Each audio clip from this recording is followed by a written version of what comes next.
1924 जुलाई के ही महीने में बल्गेरिया में एक ऐसा वाकया पेश आया जिसने बल्गेरियंस ही को नहीं बल्कि पूरी दुनिया को हैरान कर दिया।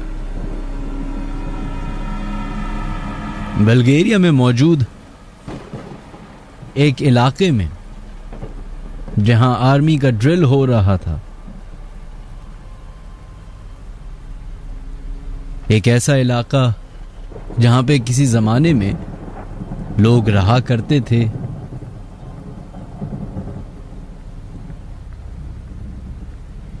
कोल ये एक्सपेक्ट किया जा रहा था कि उस जगह से कोल निकलेगा जिसके लिए उस शहर को आबाद किया गया था।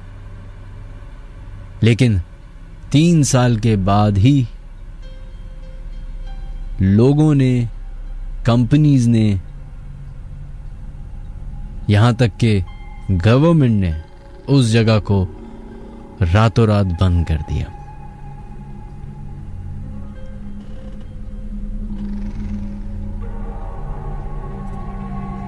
थोड़े दिन के बाद जब इन्वेस्टिगेशन शुरू हुई तो पता ये चला कि कोल ना मिलने के सबब उस जगह को खाली नहीं किया गया था,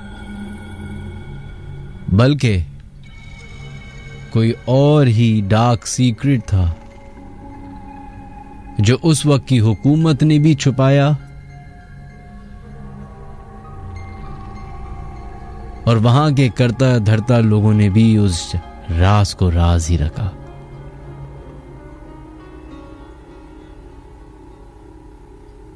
जब एक एक्सरसाइज के लिए वहां की मकामी आर्मी को वो जगह दी गई तो 20 लोगों की बटालियन उस जगह गई। वहां की जो आर्मी थी उसकी रेगुलर एक्सरसाइज थी, ड्रिल्स थी जो वो लोग कर रहे थे। उसी दौरान उन्होंने उस टाउन में एक बहुत बड़ा पहाड़ियों के बीच में एक होल देखा जो कि दिखने में ऐसा था कि शायद कोल को ढूंढने के चक्कर में खोदा गया हो।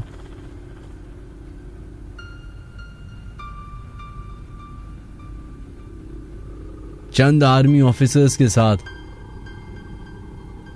उनका जो कमांडिंग हेड था वो उस गार के अंदर गया देखने के लिए आखिरकार है क्या इधर।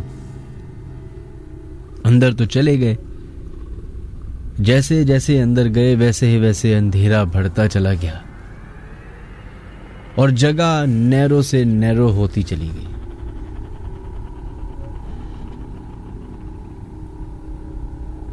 एक पॉइंट आया जब वहां की एक मुकामी औरत जिसको पागल करार दे दिया गया था, वो आउट ऑफ द ब्लू उस जगह पे पहुंची और वहां पे मौजूद जितने भी आर्मी के लोग थे उनको कहने लगी कि इस जगह से जितना जल्दी हो सके चले जाओ वरना बाहर नहीं निकल पाओगे। बात उसकी इग्नोर करते हुए फौजी अंदर गए। उस गार के अंदर कहते हैं कि 10 फौजी गए थे और लौटते वक्त सिर्फ 2 ही बाहर आ सके।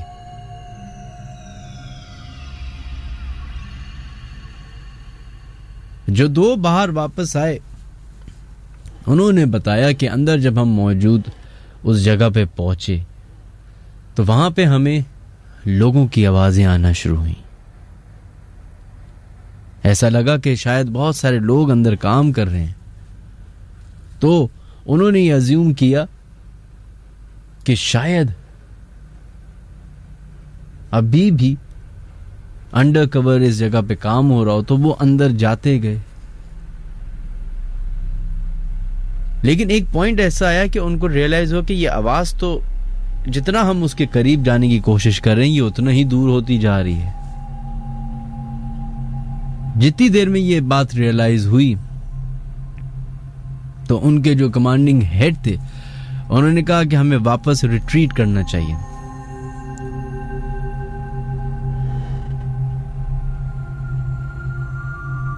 रिट्रीट क्या करते, वो तो बेचारे उस गार से बाहर आ ही नहीं सके। जो दो फौजी अफसरान बाहर निकले उन्होंने जब वाकया बताया कि अंदर क्या हुआ है तो साथ ही खड़ी हुई वो पागल औरत, उसकी बात पे लोगों को यकीन आना शुरू हुआ।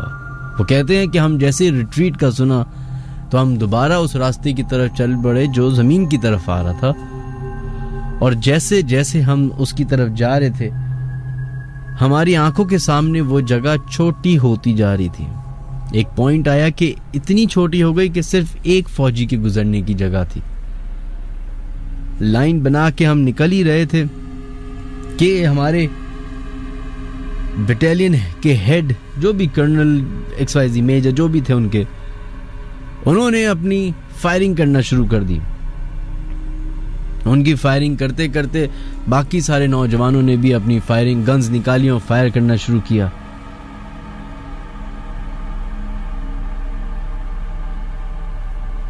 जब थोड़ी देर के बाद फायरिंग होल्ड हुई तो उन्होंने देखा एक ऐसी मखलूक को, एक ऐसी चीज को जो एक बहुत बड़े पत्थर में, ऐसा लग रहा था उसको देख के कि कैद हुई हुई है, लेकिन वो मूव कर रही थी। अभी ये बाकी सारे सिपाही उसी चीज को देख रहे थे कि एक सिपाही ने नोट किया कि उस गार में जिधर ये लोग खड़े हुए थे उसकी जमीन हरी होना शुरू हो गई, बिल्कुल वैसे ही कि जैसे आपके सामने घास उगना शुरू हो जाए। लेकिन फर्क यहां यह था कि घास नहीं थी, क्या था उनको आज तक नहीं पता चला। रिट्रीट का वर्ड सुनते ही सारे फौजी दोबारा जमीन की तरफ भागना शुरू किए, लेकिन अनफॉर्चुनेटली सिर्फ 2 ही फौजी बाहर निकल सके। जैसे ही वो बाहर निकले रेस्क्यू के लिए, उन्होंने आवाज लगाई तो बाकी फौजी जो खड़े हुए थे उन्होंने अपने जो उनके साथ टैंक आया हुआ था, एक्सकवेटर्स आए हुए थे, कंस्ट्रक्शन व्हीकल्स जो उधर मौजूद थी उनका इस्तेमाल करने की कोशिश की, लेकिन अनफॉर्चुनेटली तमाम मशीनरी मेल फंक्शन कर चुकी थी। वो मशीनरी जिसको टेस्ट करके बाकायदा लेकर आए थे, और उस वक्त भी वो पागल औरत यही कहती रही कि तुम लोग चले जाओ वरना यहां से जिंदा नहीं जा पाओगे।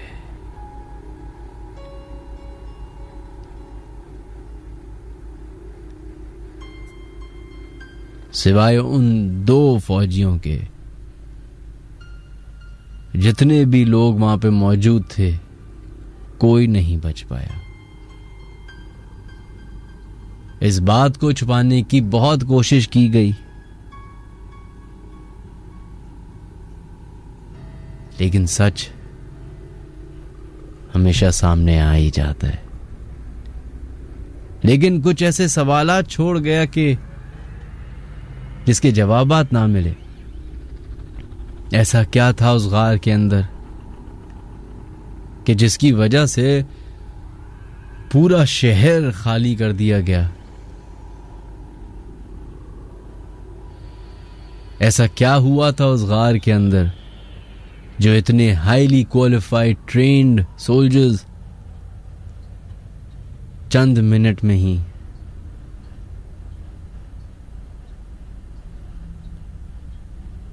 गायब हो गए? इस तरह की कई सारी और मिस्ट्रीज भी इस दुनिया में मौजूद हैं, बस वक्तन फवक्तन हमें अंदाजा होता रहता है।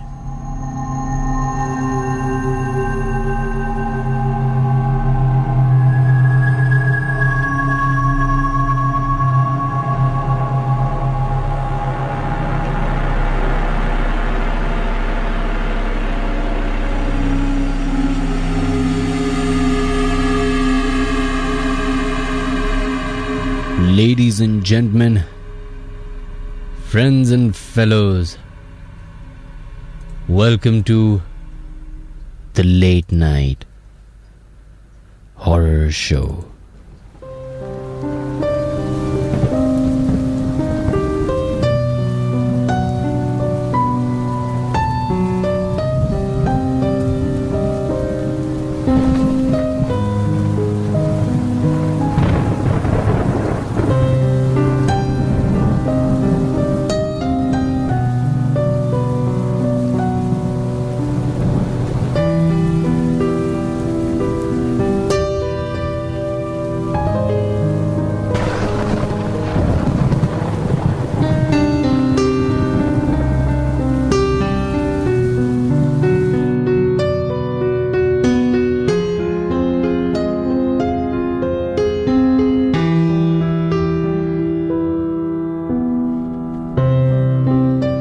Ladies and gentlemen, welcome to the Late Night Horror Show. तमाम सुनने वालों को अस्सलाम वालेकुम। हमारे शो में शामिल होने के 5-6 तरीके हैं जो मैं जल्दी से बता देता हूँ आप लोगों को। सबसे पहले वो तमाम लोग जो हमारा प्रोग्राम सुन रहे हैं, अपनी हाजिरी लगाइए, अपनी अटेंडेंस लगाइए, बताइए आप हमारा प्रोग्राम सुन रहे हैं और कहाँ से सुन रहे हैं ये ज़रूर बताइएगा। अपने मोबाइल की क्रिएट मैसेज या न्यू मैसेज में जाएँ, उधर लिखें KHI, स्पेस दीजिए, अपना नाम लिखिए और अपना SMS भेज दें 6278 पे। इसके अलावा अगर आप लोग हमें कॉल करना चाहते हैं और अपने साथ हुआ वाक़या हमसे शेयर करना चाहते हैं तो 021-3432-6675 या फिर 021-3432-6676 पे अपनी कॉल्स कर सकते हैं। इसके अलावा अगर आप लोग हमें ईमेल करना चाहें अपने वाक़यात तो official.minhajaliaskari@gmail.com पे अपनी ईमेल्स, अपने वाक़यात, यहाँ तक कि अगर आप लोग हमें मुल्क से बाहर सुन रहे हैं और कॉल नहीं कर सकते तो आप लोग अपनी ऑडियो नोट्स हमें भेज सकते हैं। मोबाइल के ज़रिए रिकॉर्ड कीजिए and you can send us, you can email अस। और ये पाकिस्तान से बाहर के लिए लोगों के नहीं बल्कि पाकिस्तान में भी रहते हुए लोग भी कर सकते हैं। अगर आप लोग करना चाहें तो वॉइस नोट्स रिकॉर्ड करके मुझे ईमेल कर सकते हैं। इसके अलावा facebook.com/minhajaliaskari एक ऐसा प्लेटफॉर्म है, पेज है जहाँ पे आप लोग हमारा शो लाइव सुन सकते हैं। अभी वहाँ पे शो लाइव जा रहा है, होपफुली लोगों को आवाज़ सही आ रही हो। इसके अलावा सबसे इम्पोर्टेंट हमारा YouTube चैनल www.youtube.com/minhajaliaskari के नाम से चैनल है, उसको सब्सक्राइब कीजिए and don't forget to hit that bell icon. वो जो बेल बनी हुई आएगी उसको ज़रूर क्लिक कीजिएगा क्योंकि उससे आपको हमारी जो भी नई अपडेट होगी, अपलोड होगी, वीडियो डालेंगे वो आप तक पहुंचेगी। खैर,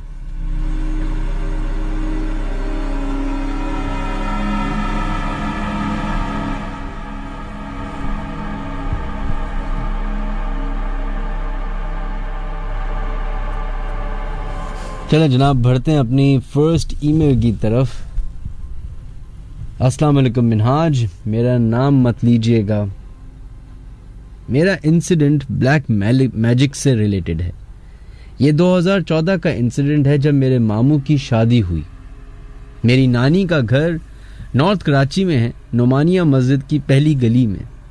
हुआ कुछ यूं कि मेरी मामी ब्लैक मैजिक में इन्वॉल्व थी जो हमें नहीं पता था। शादी हुई तो वो ऑलमोस्ट हर रोज अपने घर जाती थी। सब उसे नॉर्मल विजिट समझते थे बट वो एक्चुअली गलत चीज़ों में लगी हुई थी और वो हमारी फैमिली की डेथ के लिए ब्लैक मैजिक करवा रही थी। फिर ये हुआ कि वो प्रेग्नेंट हुई। सब बहुत खुश थे, मेरे एग्जाम्स थे। जब मैं सुबह उठी तो मेरी वालदा ने मुझे बताया कि बीनिश मामी की तबीयत खराब है। I thought it was a normal pain, but मुझे बहुत हैरत हुई जब मेरे फादर जब मैं वापस एग्जाम से आई, उन्होंने बताया कि तुम्हारी मामी की डेथ हो गई। मुझे यकीन नहीं आ रहा था कि अचानक सिर्फ एक पेट के दर्द से इंतकाल कैसे हो गया। फिर हम अपनी नानी के घर गए, वहाँ सब मामलात हुए जो होते हैं। अचानक मेरी खाला रोती हुई आई जोर जोर से, और उन्होंने बैकयार्ड की तरफ इशारा किया। मेरी अम्मी वहाँ गई तो देखा वहाँ खून और बहुत सारी कलेजी पड़ी हुई थी। सब लोग बहुत परेशान हुए। फिर उसे साफ कर दिया गया। आफ्टर सम डेज मैंने अपनी खाला को कहते हुए सुना कि उनके ख्वाब में मेरी मामी आती हैं। वो कह रही थी मुझे माफ कर दो। फिर सिमिलर बात मेरी एक और खाला ने बताई कि जब मेरी मामी की डेथ होने वाली थी हॉस्पिटल में और वो तड़प रही थी, तो मेरी खाला से माफी मांग रही थी। किसी की कुछ समझ में नहीं आ रहा था।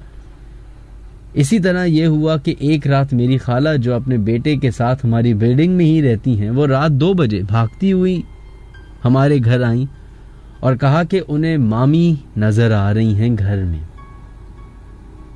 और वो एक मखसूस स्टाइल में बैठी हुई हैं। सब घबरा गए। उस दिन से हमारी फैमिली ने उनके घर रुकना शुरू कर दिया। एक रात मेरी अम्मी उठी फजर के टाइम, तो उन्होंने भी सेम यही देखा कि मामी स्लैब के ऊपर किचन में बैठी हुई हैं और कह रही हैं मुझे माफ कर दो। मेरी बहन ने भी देखा। फिर मेरे अब्बू के जानने वाले हैं, उनसे पता किया गया तो पता चला कि मेरी मामी ब्लैक मैजिक स्पेल करवाया करती थी और सब घर वालों पे कि सबकी डेथ हो जाए। और मेरी नानी बहुत पढ़ने पढ़ाने वाली हैं, फैमिली भी है, जिसकी वजह से वो स्पेल पलट गया और उनकी अपनी डेथ हो गई। आफ्टर दैट इंसिडेंट मेरी नानी की डेथ हो गई, जिसके बाद उन बाबा ने कहा कि आप लोग फौरन इस घर को खाली कर दें, क्योंकि इस पे कई लोगों ने जादू कराया है और अब वहाँ गंदी चीज़ें बस गई हैं। यहाँ तक कि सब घर वालों ने वहाँ एक बालों वाला रीछ जैसा आदमी भी देखा जो सबको तंग करता था। वो घर इंतहा से ज़्यादा हैबतनाक हो गया था। फिर फाइनली जब मेरे मामू की तबीयत खराब हुई तो सब ने जल्दी जल्दी वो घर छोड़ दिया। उसके बाद जो प्रॉपर्टी का वहाँ गए, उसके बाद जो प्रॉपर्टी वहाँ आई वो वहीं नहीं रह रही। जो फैमिलीज वहाँ आई वो वहाँ रह नहीं सकी और चली गई। कुछ टाइम बाद हमारे एक रिश्तेदार ये पता करने के लिए कि वो घर कितने का बिकेगा, जो उनका प्राइवेट मैटर था, प्रॉपर्टी को वहाँ गए और वहाँ से मामू के नए घर आ गए। उस दिन के बाद मामू की तबीयत बहुत ख़राब हो गई। जब दोबारा चेक करवाया गया तो पता चला कि वो चीज़ इन लोगों को आज तक तलाश कर रही थी और आज फाइनली वो किसी के साथ वहां तक पहुंच गई। मैंने ये सब आंखों से देखा है मिनहाज, कि बंदिश करके कैसे सब चीज़ों को संभाला गया। वो घर आज भी बंद पड़ा है और हम जब भी वहां से गुजरते तो उस घर का 2nd फ्लोर नज़र आता है। वो बहुत ज़्यादा हॉन्टेड हो गया है और हमारी फैमिली में से अब उस एरिया में कोई नहीं जाता। इसीलिए अल्लाह ने जादू करने और करवाने वाले दोनों को जहन्नुमी कहा है। और हमेशा सिर्फ दूसरे का ही नुकसान जरूरी नहीं, काला जादू करने वालों पे भी नुकसान हो जाता है।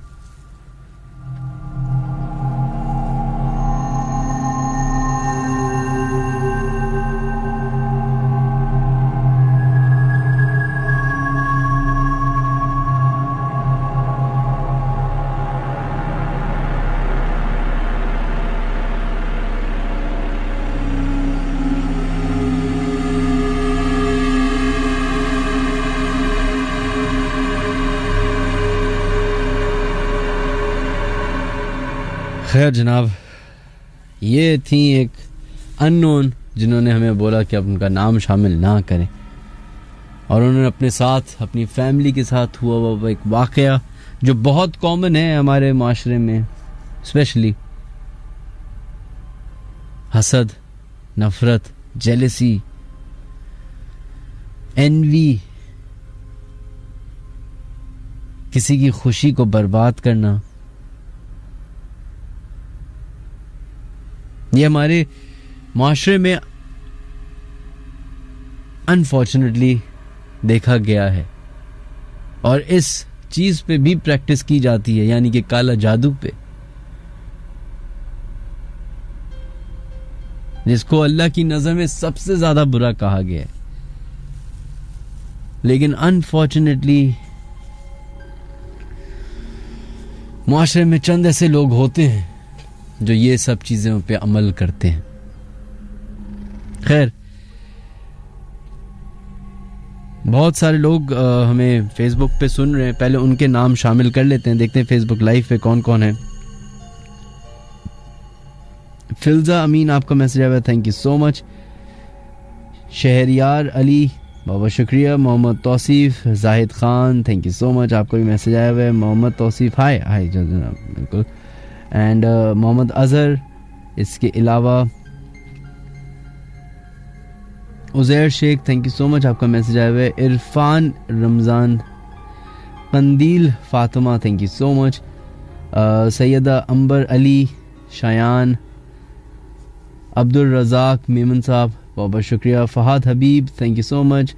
पाकीज़ा अली शाह, तुबानाज, हमज़ा राशिद, सबा आदिल और हुज़ैफ़ा उबैद, आप तमाम लोगों के मैसेजेस आए, बहुत बहुत शुक्रिया। और तमाम लोगों के भी मैसेज मैं सामने देख रहा हूँ, लेकिन अगर मैं सिर्फ नाम शामिल करने लग गया तो शो का टाइम थोड़ा सा वेस्ट हो जाएगा। है आप लोग हमें कॉल कर सकते हैं 02134326675 या फिर 02134326676 पे, और अपने साथ हुए वाक़यात हमसे शेयर कर सकते हैं।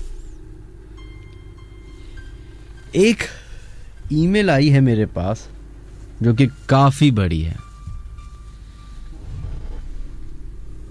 आई थिंक कि उसको पार्ट्स में मैं सुना सकता हूँ, लेकिन चूंकि वो बहुत एक इंटरेस्टिंग ईमेल है तो मैंने सोचा है कि क्यों ना मैं उसको शेयर करूँ आप लोगों के साथ।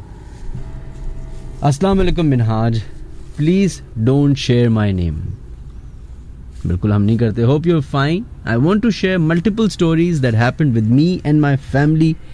I have stories from my childhood as well as from the recent time. पहला वाकया, मिनहाज, हम लोग PCHS ब्लॉक 2 ऑपोजिट नूरानी कबाब हाउस, पोस्ट ऑफिस, तैयबा मस्जिद के पास डॉक्टर शादाब क्लिनिक वाली गली में रहते थे। अच्छा, ये इनका रीज़न बताने का ये क्योंकि मैं इस इलाके को बहुत बेहतर तरीके से जानता हूँ, क्योंकि मैं रहा हूँ 18-19 साल, तो आई एम श्योर इनको लगा होगा कि ये मुझे बताएंगे क्लियरली। तुम थैंक यू सो मच, आपने इतना क्लियरली बताया, मुझे बिल्कुल समझ में आ गई कौन सी गली है। यदि हमारे घर गली के बीच में था और यहाँ हम बहुत पुराने दादा के टाइम से रहते थे। ये हमारा बचपन का वाकया है कि जब मैं 6 या 7 क्लास में पढ़ा करता था। मेरे अब्बू का बचपन में ही इंतकाल हो गया था। मेरी अम्मी मुझे बचपन से ही फजर की नमाज के लिए उठाती थीं और मस्जिद में जाकर नमाज अदा करने भेजती थीं। ये बेनज़ीर के इंतकाल से पहले की बात है।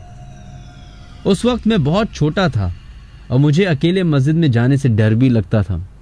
नीम के दरख्तों वाली सुनसान गलियों में फजर के टाइम बहुत अंधेरा हुआ करता था। अम्मी मुझे मस्जिद भेजने के लिए हिम्मत बढ़ाती थीं और रोज़ाना किसी न किसी तरीके से मुझे मस्जिद भेज दिया करती थीं, कभी ख्वाहिश पूरी करने का वादा करके तो कभी रो धो के। हमारी गली से भी कुछ एक आध लोग कभी कभार फजर की नमाज पढ़ने जाया करते थे। हम फर्स्ट फ्लोर पे रहते थे। जब कोई गली से गुजरता हुआ नजर आता, अम्मी मुझे फौरन से बोलती, देखो बेटा फलाना अंकल जा रहे हैं, जल्दी से उतर जाओ नहीं तो वो आगे निकल जाएंगे। मैं वैसे रेडी हो जाता था। कोई आता, मैं फौरन उतर के उनके पीछे पीछे पीछे मस्जिद तक चला जाता। हमारे घर से 2 घर आगे एक क्रिश्चियन फैमिली रहती थी। उन लोगों ने छत पर कुत्ता पाला हुआ था। जब भी कोई गली से गुजरता वो ऊपर से भौंकता। इस आवाज से पता चलता कि कोई ना कोई उनके घर के नीचे से गुजरा है।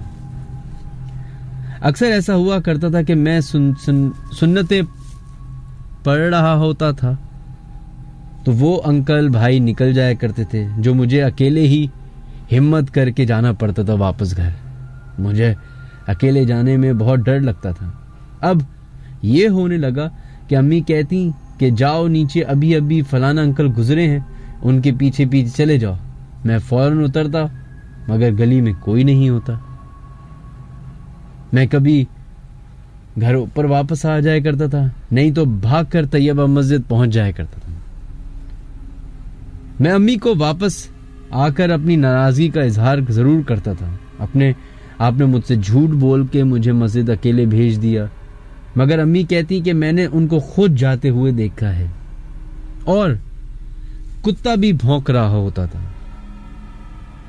अब ऐसा होने लगा कि अम्मी कहती कि तुम खुद देख लो, अगर कोई जा रहा हो तो उनके साथ चले जाना, नहीं तो घर पर ही नमाज पढ़ लेना।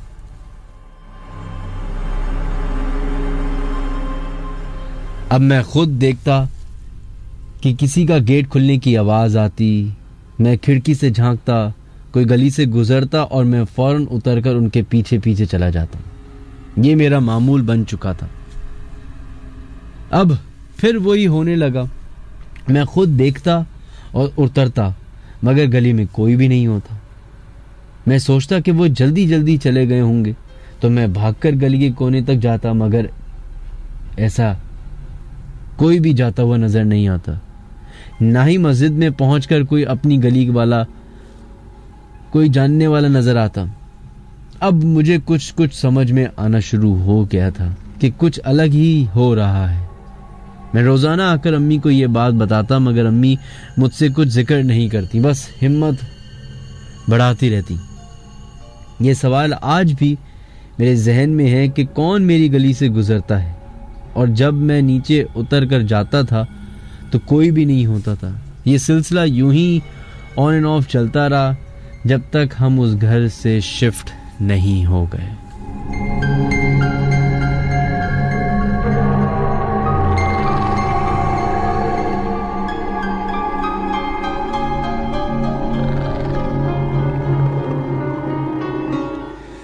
जिस इलाके की और जिस गली की ये बात कर रहे हैं वो मुझे, क्योंकि बचपन मेरा उस इलाके में गुजरा है, ब्लॉक 2, तो मुझे गलियां रटी हुई हैं। लेकिन मुझे एक बात समझ नहीं आई कि जिस गली से ये बता रहे हैं वहां से 2 मसाजिद 3 मसाजिद करीब हैं, एक्चुअली 4। एक जो रोड के दूसरी पार है तैयबा मस्जिद, जिसको इन्होंने कहा। एक है अल-फलाह मस्जिद जो थोड़ा सा आगे जाके है। एक है जो बिल्कुल ही रिसेंट टाइम्स में मस्जिद खुली है, वो इत्तेफाक से मेरी जो नाना का घर था उसके ऊपर वो मस्जिद तामीर हुई। और एक और मस्जिद है जो कि मस्जिद अकबर, वो दूसरे एंड पे। जिस क्रिश्चियन फैमिली का ये बता रहे, वो क्रिश्चियन फैमिली मैं जब रहा करता था वो उस वक्त भी वहां रहा करती थी। अगर आप लोग पीसीएच ब्लॉक 2 का इलाका जानते हैं तो वहां पे एक लिटिल फ्लावर स्कूल के नाम से एक जगह है, उसके बराबर में ही एक छोटा सा स्टोर है, बहुत छोटा सा। उसका नाम ही इतना हटके है, उसका नाम ही हटके है। सोचें, तो हटके स्टोर बड़ा मशहूर था एक ज़माने में हमारे मोहल्ले वालों की। तो वो गलियां जो थी पीसीएच की, एक अजीब बात यह है कि पीसीएच की जो प्लानिंग है उसमें एक साफ गली है जहां से गाड़ियां गुजरती हैं और एक पीछे गंदी गली है।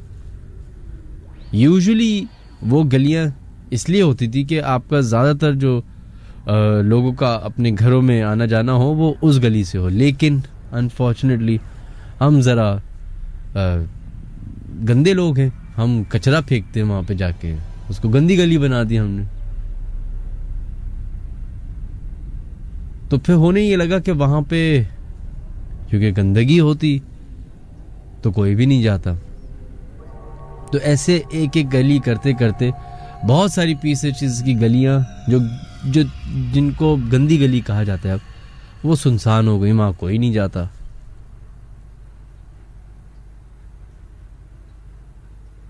ऐसी बहुत सारी गलियां हैं जहां पे ऐसे ऐसे वाकयात हुए जो आप शायद इंसानी दिमाग उसको एक्सेप्ट ना करे। ये भी उसी एक गली की बात कर रहे हैं।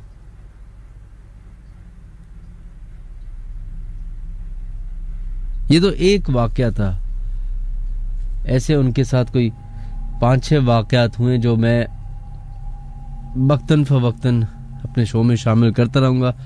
खैर, अभी हमारी टेलीफोन लाइंस खुल चुकी हैं 0213432665 या 76।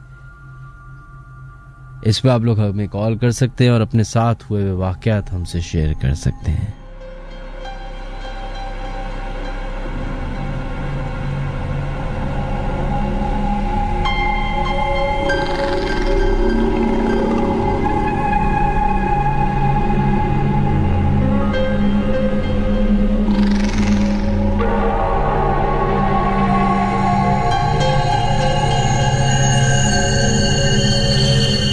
चलें जनाब, बढ़ते हैं अपनी फर्स्ट कॉलर की तरफ और देखते हैं लाइन पे कौन है मौजूद। हेलो, अस्सलाम वालेकुम मिनाज भाई। वालेकुम अस्सलाम जनाब, कौन है हमारे से लाइन पे मौजूद? मिनाज भाई, मैं तलहा सिद्दीकी बात कर रहा हूँ। जी तला सिद्दीकी, कैसे हैं आप? अल्हम्दुलिल्लाह, आप कैसे मिनाज भाई? मैं बिल्कुल ठीक ठाक। जी तला। मिनाज भाई, ये मेरा वाकया है 2019 का 2019 दिसंबर का। अरे अभी 5-6 महीने 7 महीने पहले का। हाँ बिल्कुल ऐसा ही है। सही। तो ये हम लोग गए थे दरअसल पाकिस्तान टूर पे। ये मतलब उस टाइम तो कोरोना वायरस वगैरह कुछ भी नहीं था, पाकिस्तान तो नॉर्मल चल था। हाँ, पाकिस्तान में नहीं था लेकिन बस वैसे तो था। हाँ, तो हम लोग यहाँ कलाम के साइड पर थे। सही। तो वापसी हमारी हुई थी तकरीबन शाम को ही हो गई थी वापसी, क्योंकि वहाँ पे 5 बजे मगरिब हो जा रहा था उस टाइम। सही। तो हम लोग जो है बहरीन में रुके थे रात को। आप शायद बहरीन गए। तो बहरीन पे एक पुल बना हुआ है, मतलब वो सयाहों के लिए स्पेशल है। तो रात के वक्त तकरीबन ज्यादा नहीं है 10:30 बजे के टाइम, क्योंकि ऑफ सीजन था। तो मैं उस पुल के ऊपर चढ़ के, सामने एक स्टेयर बना हुआ है जो पहाड़ों के ऊपर चढ़ने के लिए। सही। तो मैं वहां पर गया तो वहां पे मैंने देखा कि कुछ लोग मतलब बैठे हुए बिल्कुल सुकून से बात कर रहे हैं, जैसे मतलब अपने ऊपर चादर वगैरह डालकर, हालांकि सर्दी भी थी वहां पर। सही। तो मैं थोड़ा सा आगे गया हूँ तो मैंने देखा कि वहाँ पे कुछ औरतें हैं ना, मतलब वो घास बकरे होते हैं उसको बस चारा वगैरह डाल ली थी। जब मैं वापस में मुड़ा हूँ तो मैंने इन लोग देखा कि ये बिल्कुल मतलब जहाँ 10 बंदे थे वहाँ मैंने 3 बंदों को देखा। और वहाँ पर मतलब ऐसा नहीं था कि आप फौरन गायब हो जाएंगे या आपको वहाँ से एग्जिट करने का रास्ता मिल जाएगा। मैं मतलब देख कर मैं बड़ा परेशान हुआ, तो मैं इतना गौर नहीं किया। जब वापस गया हूँ अपने मतलब होटल में जाने के बाद अब मुझे ख्वाब आ रहे हैं कि क्यों आए हो, क्यों आए हो, क्यों आए थे, क्यों आए हो। तो मैं और ज्यादा डिप्रेशन में था। फिर मैंने वहाँ पर बताया लोगों को कि ये ऐसे मामलात हैं, अपने दोस्तों को बताया कि यार ये मामलात हुए हैं। तो वहाँ के जो रिहायशी थे वो उनसे मैंने कहा कि यार ये मैं ऊपर गया था। तो उन्होंने कहा था कि यार तुम्हें उस टाइम वहाँ नहीं जाना चाहिए था, और खास टाइम पर इन सर्दियों में तो हम भी नहीं जाते वहाँ पर, और वहाँ पर तो कुछ भी नहीं है। तो मैंने कहा यार मैंने अपनी आंखों से देखा है कि कुछ लेट थी औरतें थी जो भैंस को जो वो चार वगैरह से कुछ लोग बैठे हुए थे। लेकिन वहाँ पे एक टाइम में वहाँ सैलाब आया था, तो उसमें वहाँ काफी लोग जो है वो बह गए थे। तो आपने कुछ देख लिया होगा, वहाँ पे कोई भी नहीं जाते इस टाइम पर, तो सयाहों को भी जाने देते हैं। अब कुछ लोग गए होंगे, उनको ये बात पता होगा कि शायद ऊपर चढ़ने के लिए स्टेयर बना हुआ है, काफी बड़ी जगह है वहाँ बहरीन के अंदर। तो ये जो मैंने एक्सपीरियंस किया है वो बहुत डेंजर एक्सपीरियंस था, और मेरा ये वाक़या था मेरा। अच्छा चलिए, बहुत बहुत शुक्रिया, थैंक यू, अपना ख्याल रखिएगा। अल्लाह हाफ़िज़।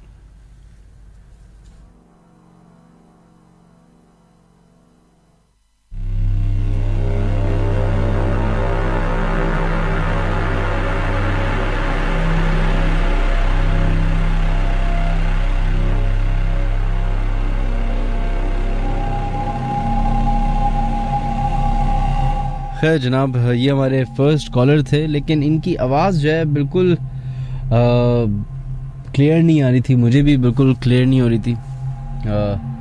मैंने बड़ी कोशिश की कि साफ आए, लेकिन बहुत सारे लोग जो हैं कुछ हमसे शिकायत कर रहे हैं कि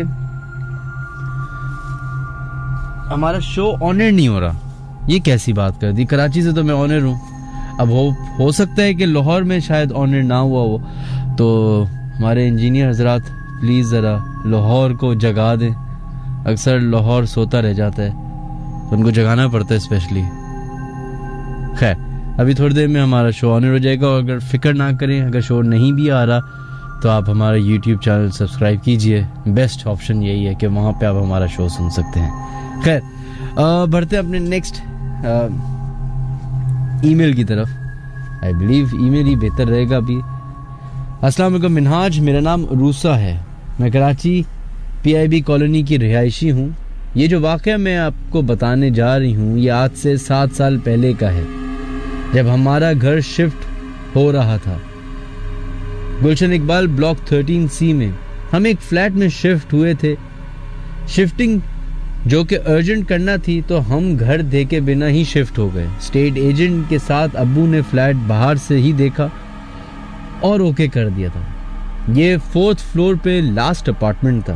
खैर, हम घर वाले सारा सामान ले जाने के बाद अगले दिन सुबह 7 बजे उस फ्लैट में दाखिल हुए। कहने को वो एक अच्छा एरिया है, मेन रोड के सामने ऑपोजिट रोड पे वफाकी उर्दू यूनिवर्सिटी है, लेकिन फिर भी उस एरिया में अजीब सी वहशत है। खैर, फ्लैट में दाखिल होते ही साफ नज़र आ रहा था कि ये फ्लैट काफ़ी ज़मानों से बंद है, क्योंकि गंदा बहुत हो रहा था, बहुत मट्टी थी। जैसे पुरानी हॉरर फिल्म में हवेली या पुराना घर दिखाया जाता है। हमने सारा सामान एक रूम में रख के सफाई करना शुरू की। एक एक करके रूम की सफाई करी। फ्लैट कुछ यूं था, एंटर होते ही लेफ्ट पे किचन और छोटी सी बालकनी और एक रूम, और राइट पे 2 रूम्स और एक बड़ी बालकनी। सारी सफाई तकरीबन हमने 2 दिन में कर ली थी। बहुत थक गए थे, सामान सेट नहीं करा था। हम सब बहन भाई एक रूम में सोने लगे। शुरू के दिन में छोटी बहन और भाई अलग नहीं सो पा रहे थे। 2 से 3 दिन काम सफाई सामान सेटिंग में गुजर गए, लेकिन मुझे फ्लैट कुछ मशकूक सा लगने लगा। ऐसा लगता था जैसे कोई है, अकेले नहीं हैं हम। खैर, मेरी बहनें बहुत डरती थी, इसलिए मैंने उनसे बिना कुछ कहे इग्नोर करती गई। भाई को अलग रूम दिया गया। बहनें एक रूम में सेटल हो गई, लेकिन भाई सोता हमारे रूम में ही था। उसे अकेले डर सा महसूस होता था। वो हमारे रूम में दरवाजे के करीब ही सोने लग गया। मुझे आदत है देर से सोने की। रात गए मुझे यूं लगता था कि जैसे बालकनी का गेट खुल रहा है, लेकिन मैंने ये समझा कि शायद हवा से हो रहा होगा। ये कहकर खुद को समझा लिया। फिर कुछ दिन बाद भाई ने कहा कि उसे ऐसा लगता है कि वो सोता जहां है वहां उठते वक्त वहां मौजूद नहीं होता। मैंने कहा नॉर्मल सी बात है, सोते हुए कहाँ पता चलता है, लेकिन वो कहने लगा कि ऐसा लगता है जैसे कोई उसकी टांगे पकड़ के घसीट के दूसरी जगह कर देता है। मुझे बहुत अजीब लगा, लेकिन हमने उसे वहम होगा कहकर टाल दिया। अगले दिन भाई काफी सीरियस था, कह रहा था कि कुछ है कि उसे रात किसी ने कान में बहुत जोर से फूंक मारी, जिससे मेरी आंख खुल गई और मैं उठ के बैठ गया और देखा तो फिर से जगह तब्दील थी। वो उठा और हमारे बिस्तर की तरफ लेट गया। ये सुन के हम भी थोड़ा डर गए, लेकिन छोटी बहनों की वजह से ज्यादा वहां हवा नहीं बनाया। बात को अब्बू को बताया। अब्बू ने कहा नमाज कुरान पाक पढ़ो, सब ठीक होगा। हमने वही करना शुरू कर दिया। फिर भाई अपने रूम में सोने लगा, लेकिन छोटी बहन भाई के साथ उसके रूम में सोती थी। मैं फजर की नमाज पढ़ने भाई के रूम में जाती थी। वहाँ बैल्कनी की हवा की वजह से मुझे ऐसा लगता था जैसे कोई वजन मुझ पे आकर बैठ गया हो। मैं सजदे से उठ नहीं पाती थी। काफ़ी दिन मेरे साथ ऐसा हुआ। मुझे लगा शायद थकावट की वजह से होगा, लेकिन सारे वहम एक रात ख़त्म हो गए। अगले दिन फजर की नमाज पढ़ के मैंने किचन में कुछ शोर सुना। सामने किचन था। देखा तो मुझसे छोटी बहन किचन की बैल्कनी में खड़ी पानी पी रही थी। मैंने उसकी तरफ देखा, वो मुझे देखकर मुस्कुराई। मैं भी हंस के दुआ मांगने लगी। जब रूम में गई तो बहन सो रही थी। मैंने उसे उठाया कि नमाज क्यों नहीं पढ़ी जब उठी हुई थी, और पानी मेरे लिए भी ले आती। वो बहुत गहरी नींद में थी। आंखें बड़ी मुश्किलों से खोल कर बोली कि मैं तो उठी ही नहीं हूं। मुझे भी बड़ी हैरानी हुई कि अभी तो उठ के पानी पी रही थी, फिर एकदम ऐसे नींद में कैसे चली गई और वो सो गई। मैं वापस किचन में गई, लेकिन वो वहां कोई नहीं था। पानी की बोतल भी वैसे ही रखी हुई थी। इस बार ये मेरा वहम नहीं था, मैंने खुद देखा। उस वक्त मुझे बहुत अजीब फील हुआ। सुबह उठते ही मैंने अब्बू से ये बात की। उन्होंने बताया कि ये फ्लैट 24 साल से बंद पड़ा है। ये सुन के हम सब चौंक गए कि इतना अरसा घर बंद रहा तो ये सब क्यों ना हो। मजबूरी थी, घर फौरन बदल नहीं सकते थे। फिर कुछ महीने में हमारे अपार्टमेंट के दूसरे लोगों से सलाम दुआ हुई तो वो भी यही पूछते थे कि सब ठीक है ना, कुछ होता तो नहीं। अक्सर दूसरे फ्लैट वालों को कुछ आवाजें आया करती थी, हरकत महसूस होती थी। इसी वजह से इसके सामने वाले फ्लैट में भी कोई शिफ्ट नहीं होता था। मतलब पता सबको था, लेकिन सब अपने से बात रखते थे। हम उस फ्लैट में तकरीबन 2 साल रहे, लेकिन जो भी था वहां उन्होंने कभी कोई भी नुकसान नहीं पहुंचाया। हाँ, मगर अपने होने का एहसास बेशतर वक्त दिलाते रहे, कभी किसी घरवाले के रूप में तो कभी और तरह से।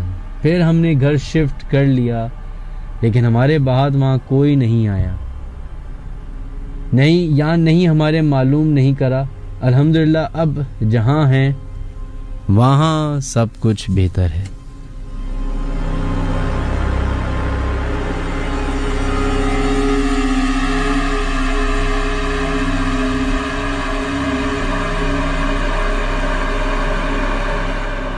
खैर जनाब, आप तमाम लोगों से एक रिक्वेस्ट है कि ये अब जो नया ज़माना आया ना, जो बच्चे ईमेल्स लिखते हैं, नए लोग जितने भी, वो पता नहीं कैसे लिखते हैं, वो आधे लफ्ज़ गायब होते हैं उसके अंदर से। जैसे मतलब अगर लिखना है, चलें आपने रोमन उर्दू में ही लिखना है, अंग्रेज़ी में लिखना है, तो MUTLUB ये होता था मतलब। अब मतलब क्या होता है MTLB। भाई खुदा के वास्ते ज़बान का बेड़ा गर्क ना करें। वैसी उर्दू का बेड़ा गर्क हो गया है, अब उसको अंग्रेजी में लिखते हैं, उसमें भी बेड़ा गर्क कर दिया। अगली दफ़ा क्या ईमेल आएगी, बस ABCD लिखी होगी क्या? तो आप लोगों से रिक्वेस्ट है कि बेहतर तरीके से लिख दिया करें, पढ़ने में आसानी हो जाती है हमारे लिए। खैर, जो लोग हमारा प्रोग्राम सुन रहे हैं फेसबुक पे, उन तमाम लोगों के लिए एक बुरी खबर है। वो है कि फेसबुक लाइव बंद हो रहा है। अब अगर आप लोगों को शो सुनना है, या तो हमारे रेडियो पे सुन ले, या फिर हमारा यूट्यूब चैनल सब्सक्राइब कीजिए www.youtube.com/minhaj-ali-askari। बहुत बहुत शुक्रिया उन तमाम लोगों का जो फेसबुक पे सुन रहे थे। अब आप लोग से यूट्यूब पे ही मुलाकात होगी।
चलें जनाब, अभी भी शिकायत आ रही है कि लाहौर में हमारा शो नहीं जा रहा।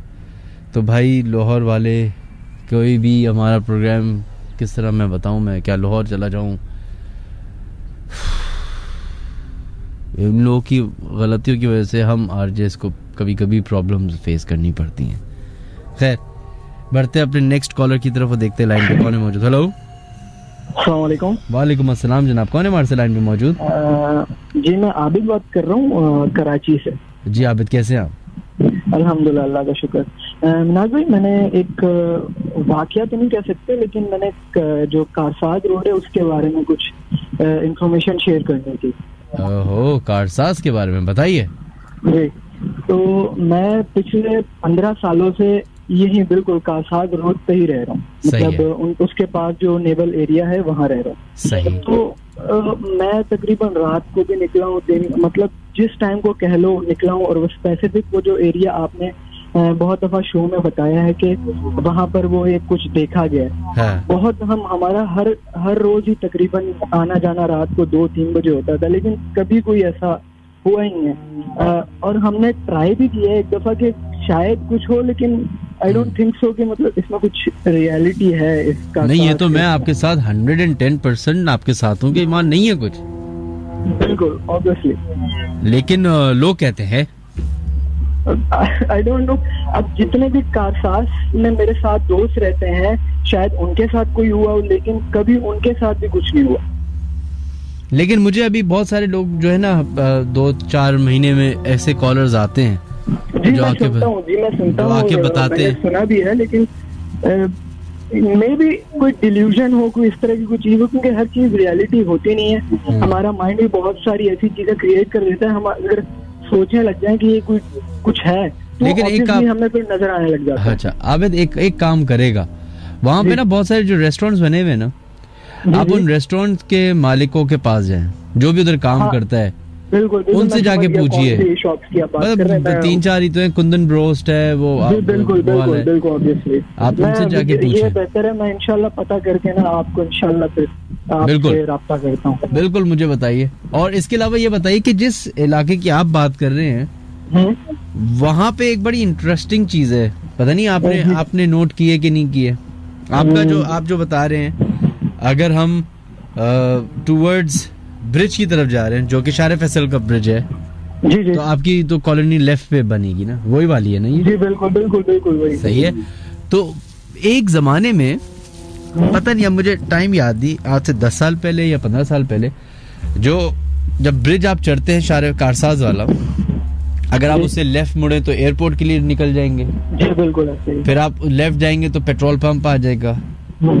पेट्रोल पंप के पीछे आपने कभी देखा एक मजार बना हुआ है?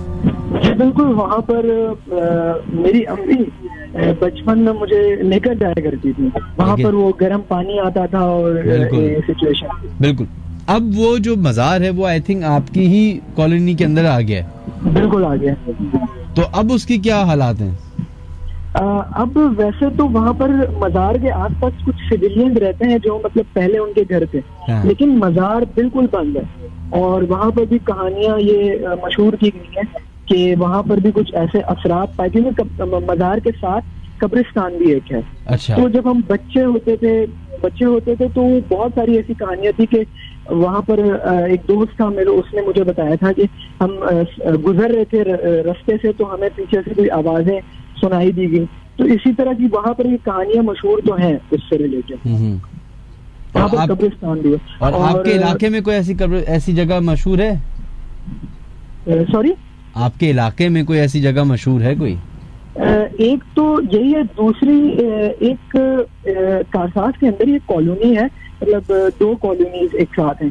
तो दूसरी कॉलोनी में एक बात है कि एक बिल्डिंग है जो कि थोड़ी सी मतलब के अजीब से असरात हैं उस पे, और वहाँ पर मतलब रात को जाना थोड़ा सा अजीब लगा जाता है।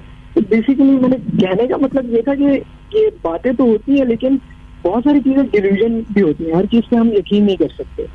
अच्छा। क्योंकि मैं वैसे तो मतलब इन चीजों को मानता हूँ ऑब्वियसली साइंस के नजरिए से ही, लेकिन जैसे मैं आपकी शो पे बहुत सारे मैंने कॉल सुने हैं, वो सुनाते हैं कि घर में चुड़ैल थी या किसी के ऊपर चुड़ैल आ गई।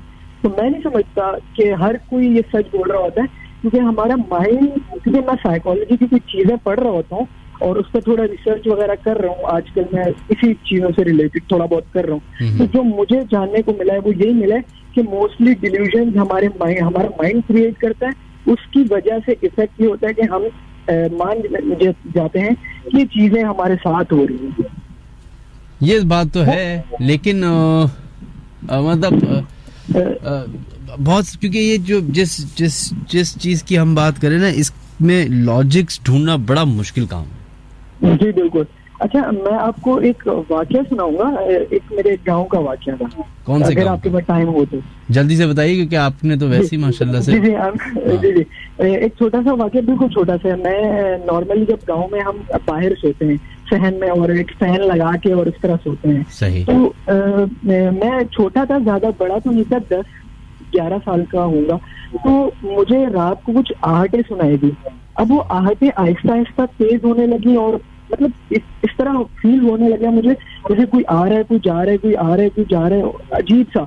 और वो पूरी रात मैं मतलब कि बाहर नहीं निकल पाया और पूरी रात में अजीब सा एक खौफ तारी रहा और मैं बाहर नहीं देख पाया कि ऐसा क्या है, क्योंकि वो अजीब सी कुछ कैफियत हुई थी।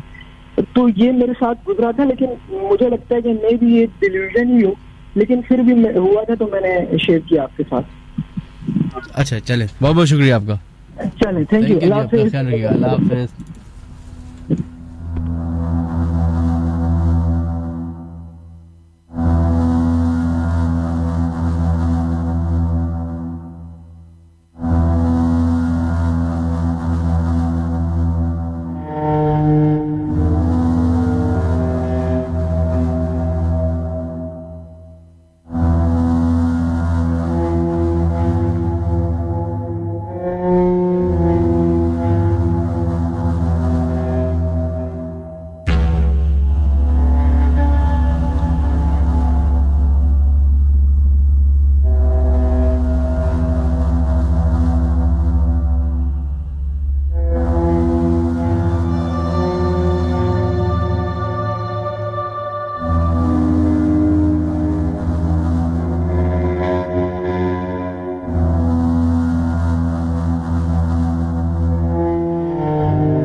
चलो जनाब, बढ़ते हैं अपने नेक्स्ट कॉलर की तरफ और देखते हैं लाइन पे कौन है मौजूद। हेलो, अस्सलाम वालेकुम। वालेकुम अस्सलाम। जनाब, कौन है हमारे लाइन पे मौजूद? मेरा नाम मौजम है। मौजम साहब, कैसे हैं आप? गुड, आप बताएं। आप किधर से कॉल कर रहे हैं मौजम? मैं गुलिस्तान में जॉब ब्लॉक। ओहो,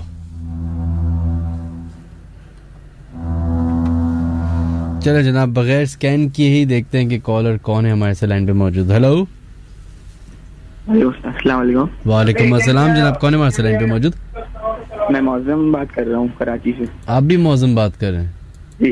पहले वाले भी मौजम थे, आप भी मौजम हैं? नहीं, मैं तो अलग हूँ, सैयद मौजम अली काजी। अच्छा, चले मौजम, क्या करते हैं आप? यहाँ जो मैं स्टडी करता हूँ। अच्छा, 10th क्लास में। अच्छा, जो ये पीछे साहब है कौन है? वालिद साहब हैं, भाई हैं, दोस्त हैं, कौन है? भाई हैं, गेम खेल रहे हो। भाई से बोले थोड़ा सा आहिस्ता बोल रहे हैं, गेम खेलते हुए तो पता नहीं क्या क्या बोल देंगे वो, ऑन चल जाएगी बातें। थोड़ा सा आहिस्ता बोले। हाँ भैया, थैंक यू।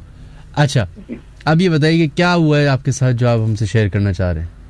ये मिनाज भाई, मेरे साथ तो नहीं हुआ, मेरे पापा के जो नाना और मामू है ना, उनके साथ एक वाक़या पेश आया था। अच्छा, तकरीबन 1985 के उस करीब। 1985 में? जी, मेरे पापा मुझे बताते हैं कि वो जो मेरे नाना और मेरे अब्बू और मेरे बाबा और उनकी फैमिली का घर ना थोड़ा आस पास था। सही। ये था नाजमाबाद के पीछे गुज्जर नाला है ना, उसके करीब। जी, तो वो एक दफा क्या हुआ, उनके नाना और मामू ना कमरे में सो रहे थे, दोनों एक अकेले घर में रहते थे। 1-2 कमरे थे, झोपड़ियां होती थी उस वक्त तो गुज्जर नाले के करीब, तो उसमें रहते थे वो लोग। तो उसके अंदर फिर एक दफा ये हुआ कि वो लोग रात को सो रहे थे, तो मामू को किसी ने ना एक थप्पड़ मारा जोर से। तो मामू उठे, मामा ने बोला नाना आपने मुझे थप्पड़ मारा। तो नाना ने मना कर दिया कि नहीं भाई क्या हो गया, तुम्हें ऐसी बयान वगैरह हुआ होगा। चले फिर वो ऐसी बात हुई, फिर वो दोबारा सो गए। फिर थोड़ी देर बाद फिर मामू को मेरे एक और थप्पड़ पड़ा। फिर वो दोबारा उठे, फिर उन्होंने बोला नाना कोई मसला है, ये वो ऐसी बात ही हो रही थी। तो मेरे बाबा बताते हैं कि नाना ने उस वक्त देखा कि कोने में कोई यानी कोई हल्का सा व्हाइट कलर का कुछ कपड़े पहने हुए थे, उन्होंने उनके बाल बिल्कुल आगे आए हुए थे और यानी कि वो उनको उस वक्त लगा कि कोई बैठा हुआ है। तो यही नाना ने देख के उस तरफ मुड़े और मेरे मामू को खून की उल्टी हो गई। मेरे मामू अब मेरे नाना और मामू उसी वक्त घर से बाहर निकले और हमारे इस तरफ आए, घर पे मेरे बाबा के घर की तरफ आए। तो उन्होंने सब किस्सा वगैरह बताया, फौरन उनको हॉस्पिटल लेके गए। हॉस्पिटल में उनको थोड़ी तबीयत वगैरह नॉर्मल हुई, तो फिर उनको टेस्ट करवाए। तो उस वक्त कुछ इतने टेस्ट ज्यादा सही होते भी नहीं थे। तो उनको फिर उस वक्त जुबली एक इलाका है बुल्टन मार्केट की तरफ, वहां पे एक मौलाना साहब होते थे, वो पानी पे कुछ पढ़ के देते थे उनको। तो वहां से उनके लिए पानी पढ़वा के लेके जाते थे हम लोग, वो भी पीते थे। फिर उन्होंने ना थोड़ा सा समंदर का पानी मंगवाया, वो समंदर का पानी पे कुछ पढ़ के देते थे भगवाने में बड़े से। तो वो भगवाने से पूरे घर के चारों तरफ कोनों में पानी डालना होता था मेरे बाबा को। मेरे बाबा वो डाल के आते थे। बाबा बोलते थे कुछ महसूस होता है उधर ऐसे। बाबा के साथ भी उधर कुछ हुआ था जब बाबा पानी डालने गए थे, जैसे कोई उनको आवाज देके गया एकदम से, इधर कोई खटपट हो गई, सामान हिला। बाकी उसके बाद फिर उन्होंने वो झोपड़ी थी उस वक्त, वो किसी कवाल को बेच दी थी। फिर अभी हम लोग यानी अभी मेरे बाबा बताते हैं कि अभी उस घर में कोई भी नहीं रहता, वो ऐसी खाली पड़ा हुआ है। और वो दीवार वगैरह बन गई है, लेकिन बस ऐसी है उसकी झोपड़ियाँ वगैरह। चलो बहुत बहुत शुक्रिया आपका मिराज भाई। जी मिराज भाई, मैं आपसे बोल रहा था वो आप ये वो YouTube चैनल पे पिछली दफा आपने वो पुरानी एपिसोड लगाई थी। हाँ ये मैं बताता हूँ अभी, बहुत बहुत शुक्रिया आपका, थैंक यू, अपना ख्याल रखिएगा। अच्छा भाई, बात ये है कि लास्ट फ्राइडे को हमने एक एपिसोड अपलोड की YouTube पे, जो कि YouTube स्पेशल थी। हम शो नहीं कर पाए रेडियो पे, तो मैंने फिर भी अपना एक समझा कि एपिसोड डाल देते हैं। तो वो एक पुराने सीज़न 2 के, सीज़न 1 के, सीज़न 3 के जितने भी अच्छे अच्छे कॉलर्स थे, अच्छे अच्छे वाक़यात थे, उसका मैंने कंपाइलेशन बनाया और मैंने अपलोड कर दिया। अनफॉर्चुनेटली लोगों से मुझे बस ये एक गिला है कि लोग पढ़ते नहीं हैं। मैंने डिस्क्रिप्शन जो होती है यूट्यूब की वीडियो की, उस पर लिखा हुआ है, अभी भी आप जाके देखें कि कंपाइलेशन लिखा हुआ था, ये भी नहीं कि छुपाया हुआ हो। लेकिन जो माशाल्लाह से हमारे लोग हैं वो काफ़ी जज्बाती कौम है ना, तो उनको वो शायद समझ ही नहीं आई बात। उनको लगा कि लो पुराना शो डाल दिया।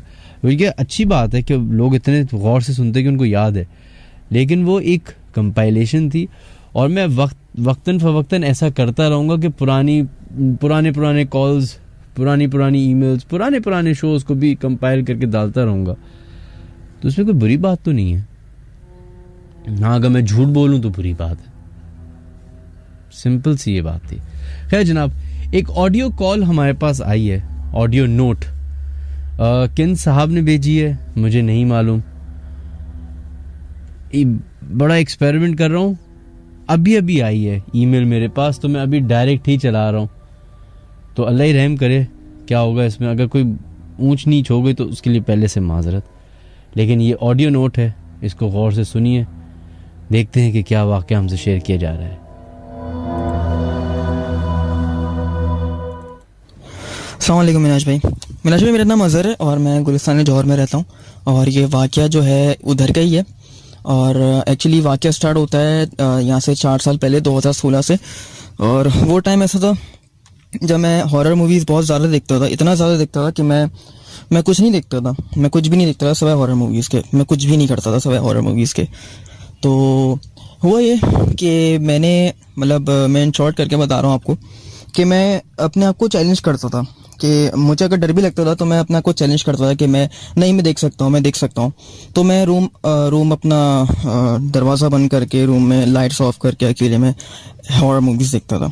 और मैं उनका नाम तो खैर लेना नहीं चाहता, लेकिन फ़िलहाल 2016 में ट्रेंडिंग मूवीज़ जो थी वो आपको शायद अंदाज़ा न हो। खैर, तो मैं उस टाइप की मूवीज़ ही देखता था, हॉरर। सही है। तो होता यह है कि 1 साल गुजर जाता है, 2 साल गुजर जाते हैं, ठीक है। तो मैं अपना चीज़ें कुछ फील करता हूँ, एक अजीब सी चीज़ें फील करता हूँ, ठीक है। मैं ये नहीं कह रहा कि जो हॉरर मूवीज़ देखता है उसके साथ ऐसा ही होता होगा, लेकिन मेरे साथ जो हुआ वो मैं आपसे डिस्कस कर रहा हूँ। सही है। तो होता ये है कि कुछ टाइम गुजर जाता है, वही 1 साल 2 साल, ठीक है। तो मैं खुद फील करता हूँ कि लाइक मुझे लगता है कि मेरे साथ मतलब मैं अकेला कहीं जा रहा हूँ या कहीं बैठा हूँ अपने रूम में, कुछ और काम कर रहा हूँ, कुछ गेम्स खेल रहा हूँ या कुछ भी कर रहा हूँ। सही है। अगर मूवीज़ नहीं देख रहा तब, ठीक है, ज़्यादातर तो मुझे ऐसा फील होता है कि मेरे अलावा भी रूम में कोई है, ठीक है। अच्छा, अब उस घर में हम लोग 15 साल से रह रहे थे, ठीक है। और 15 साल मतलब 4 साल 11 साल पहले ऐसा कुछ नहीं होता था, ठीक है, कुछ फील नहीं होता था, ठीक है। तो उन्हीं दिनों मुझे फील होना स्टार्ट हुआ कि मेरे रूम में कोई है, कोई पास कर रहा है, कोई थ्रो कर रहा है। सही है। तो कोई मेरे आसपास है, कोई कुछ फील होता था मुझे लाइक हाँ, मैं अक्सर पीसी यूज़ कर रहा होता था तो मुझे ऐसा लगता था कि मेरे आई साइड होता है ना, आप सामने दिख रहे होते लेकिन फिर भी आपका साइड का हल्का फुल्का कुछ विजन दिख रहा होता है। तो ऐसा फील होता था कि वहाँ से कोई वाइट कलर का शेडो गुजरा है, ठीक है, या कभी कभी ब्लैक कलर का शेडो गुजरा है, एक बहुत ही स्पीड मतलब स्पीड ऑफ लाइट की तरह वो गुजरा है। और जैसे ही मैंने देखा वहाँ कुछ भी नहीं है। अच्छा, मुझे लगना ही छोड़ दिया था। मैं डर इतनी मूवीज़ देखी थी कि मेरा डर निकल गया था। तो मैं नॉर्मली उठ के जाके चेक भी करता रहा रूम के अंदर, किचन चला गया, कुछ कहीं चला गया, कभी कहीं चला गया, चेक कर रहा हूँ, कुछ नहीं है, वापस आ गया। मैंने कहा मेरा वहम होगा, कोई बात नहीं। अच्छा, तो ऐसे ही चलता रहा, ठीक है। फिर एक दिन ऐसा हुआ कि मैं एक्चुअली अपने एक दोस्त के घर से आ रहा था, ठीक है। अच्छा, दोस्त के घर से आ रहा था, सही है, उसका मैं आपको बाद में बताऊंगा।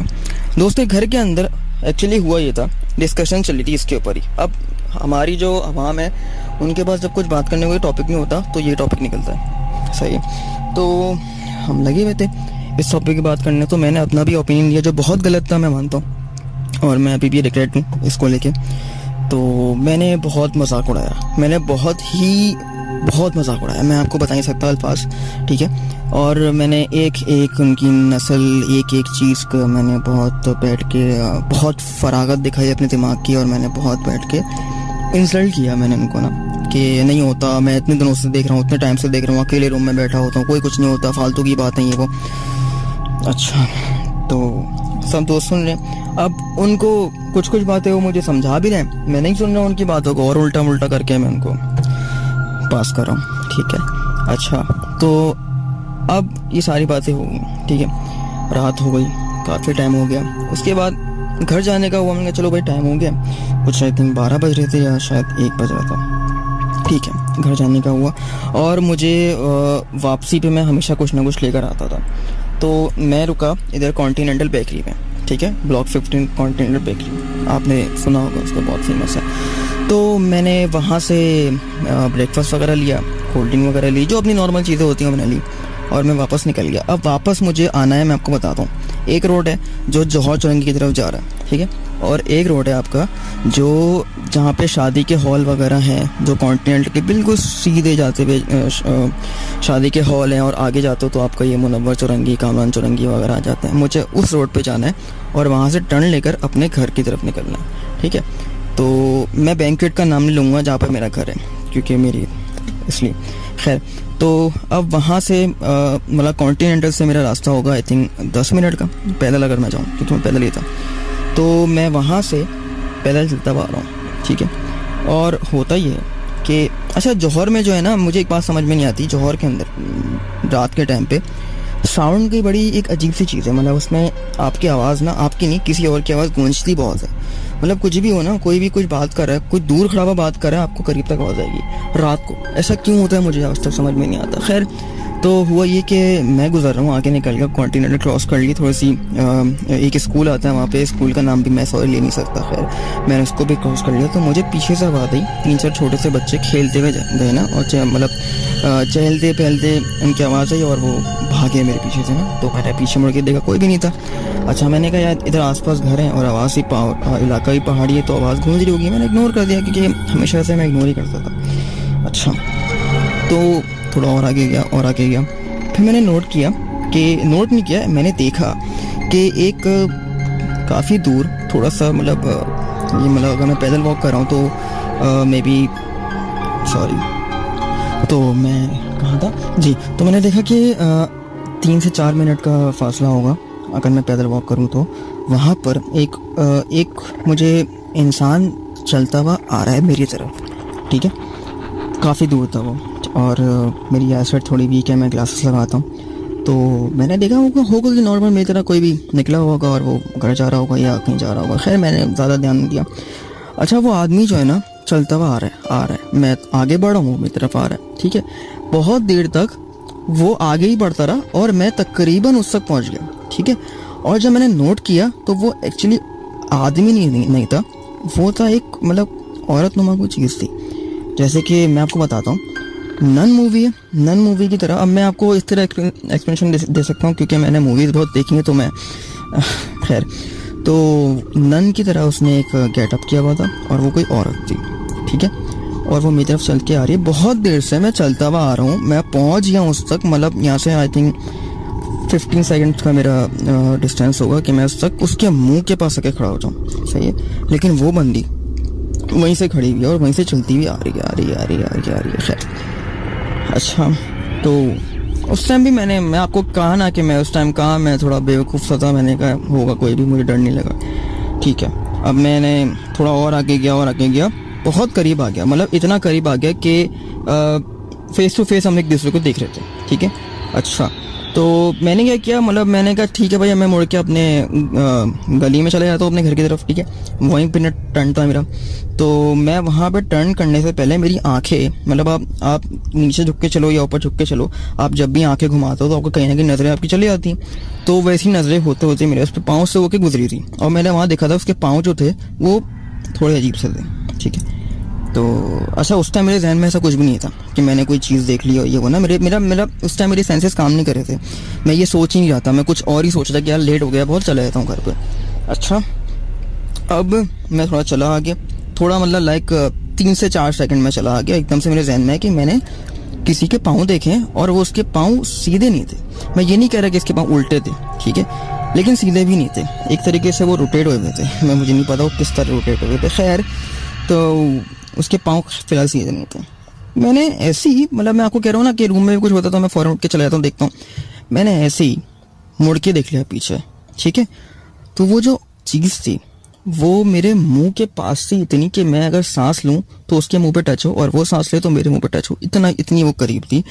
और मैंने सिर्फ उसका यही सीन देखा कि वो गुस्से से मेरी तरफ देख रही थी, बहुत ही ज़्यादा गुस्से से, जैसे कि कोई किसी औरत का, मैंने किसी बच्चे को मारा हो और वो जो है उनकी औरत जो माँ जो है वो आके मुझे गुस्से से देखी, तो उस तरह से मुझे वो देख रही थी, देखे जा रही है कंटिन्यूसली मुझे देखे जा रही है। और उस टाइम मैं वाकई में पहली बार डरा था, पहली बार लाइफ में डरा था इन चीज़ों से, वैसे तो डरते रहता है इंसान, खैर। तो मैं खड़ा रहा, मैंने कुछ नहीं किया, ठीक है। और वो औरत मेरे सामने से एक शीशा पीते हैं, ठीक है, शीशा पीते हैं तो उसका स्मोक आप निकालते हैं इतना सारा और फिर वो एकदम तो गायब हो जाता है, वैसे ही वो औरत स्मोक बन के गायब हो गई मेरे सामने से। और मैं जो हूँ वहीं खड़ा रहा मैं ना, और मेरे हाथ में जो चीज़ें थी वो गिर गई थी या जो भी थी, मुझे उस टाइम होश नहीं था कि वो मैं क्या वो मेरे साथ थे। और मैं वहाँ से फिर किस तरीके से मुझे होश आया, फिर मैं वहाँ से जब मैं भागा भी नहीं हूँ, सॉरी, मैं चल रहा था, लेकिन मुझे लग रहा कि मैं भाग रहा हूँ, मेरे पाँव बहुत भारी हो गए थे, ठीक है, मुझसे भागा भी नहीं जा रहा था, खैर। तो मैं चलते बहुत होते मैं घर पर आया हूँ, ठीक है। और बच्चों की तरह मैं अम्मी से गले लग के रोया हूँ और मैंने उनको सब बताया कि ये हुआ है वो हुआ है, खैर। तो अब नेक्स्ट डे मैं सोकर उठा हूँ और मुझे बहुत तेज़ बुखार था। अच्छा, मुझे ये समझ में नहीं आता, अगर आप मेरी ऑडियो सुन रहे हो तो अगर आप इसका रिप्लाई देना चाहें कि बुखार होता क्यों है, मुझे ये भी नहीं पता कि बुखार क्यों होता है। हर कोई कहता है कि मैंने देखा था, मैंने उसको देखा तो मुझे बुखार हो गया, मैंने भी देखा तो मुझे बुखार हो गया, लेकिन बुखार होता क्यों है, हमारा टेम्परेचर इतना गर्म क्यों हो जाता है, मैंने ये पूछना था। खैर, तो ये मेरा वाक़या था और मैंने बहुत ही मुश्किलों से शोर से बचने के लिए मैं अपनी गाड़ी को लॉक करके मैं आपको ऑडियो भेज रहा हूँ। तो आई होप आपको मेरा वाक़या जो है समझ में आया होगा। और मैं जानता हूँ मैंने बहुत बेवकूफ़ वाली हरकत की थी पहले, और मैं इस बात को बिल्कुल मानता हूँ। और आने वाली नस्ल के लिए और आजकल के लोगों के लिए, जो आजकल कूल बनने के लिए लोग जो हरकतें कर रहे हैं, मजाक उड़ाते हैं, नहीं उड़ाना चाहिए। ये वाकई में सच होती है चीज़ें, और अगर ये बदला लेने पे आती हैं तो आपकी ही बात है कि कुछ लोग होते हैं जिनको हम देख सकते हैं, जिनको हम देख नहीं सकते वो बदला लेने पे आएंगे, तो फिर हम क्या करेंगे, हम कैसे अपना सर्वाइव करेंगे। खैर, तो ये मेरा वाक़या था, ठीक है, आपसे शेयर करने का। इंशाल्लाह अगली बार दोबारा मौका मिला तो आपको और अपने वाक़यात बताऊँगा। थैंक यू सो मच, अल्लाह हाफिज़।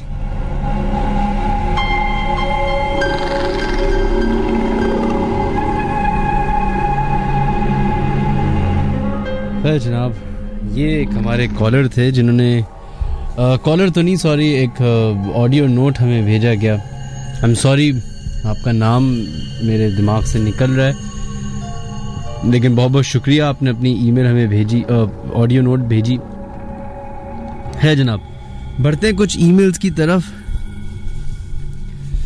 अस्सलाम वालेकुम मिनहाज, मेरा नाम मिसेस अली है और मेरा ताल्लुक कराची से है। ये वाक़या जो मैं आपको बता रही हूँ ये बिल्कुल सच्चा है। गुलिस्तान जौहर के एक अपार्टमेंट राबिया सिटी का है। हम वहाँ पर रहा करते थे 2009 में। उस वक्त मेरी उम्र 12 साल थी और हम अपने दादा के घर जॉइंट फैमिली में रहते थे।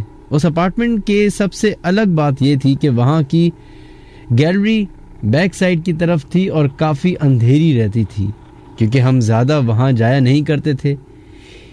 इसी की वजह से ये थी कि गैलरी से खाली थी। गैलरी से भी सिर्फ सामने अपार्टमेंट ही नजर आते थे। खैर, हमारे किचन की भी एक विंडो गैलरी में ही निकलती थी। दिन में तो नहीं, पर रात को किचन में लेट नाइट आते तो उस गैलरी को देख के अलग ही खौफ आता, क्योंकि गैलरी बिल्कुल अंधेरा हुआ करती थी और वहाँ से अजीब किसी की मौजूदगी का एहसास हुआ करता था।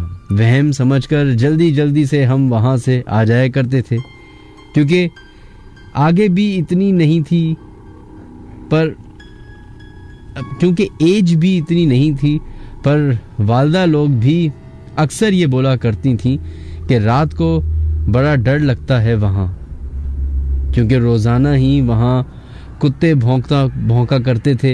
एयरपोर्ट के एरिया की वजह से बैक साइड मुकम्मल वीरान थी और अब भी है, तो कुत्ते तो हमेशा ही भौंकते थे और इतने खौफनाक तरीके से भौंकते थे कि उस जगह को और डरावना कर दिया करते थे। खैर, एक दिन हम 3 कज़न्स अपने रूम में लेटी हुई थीं।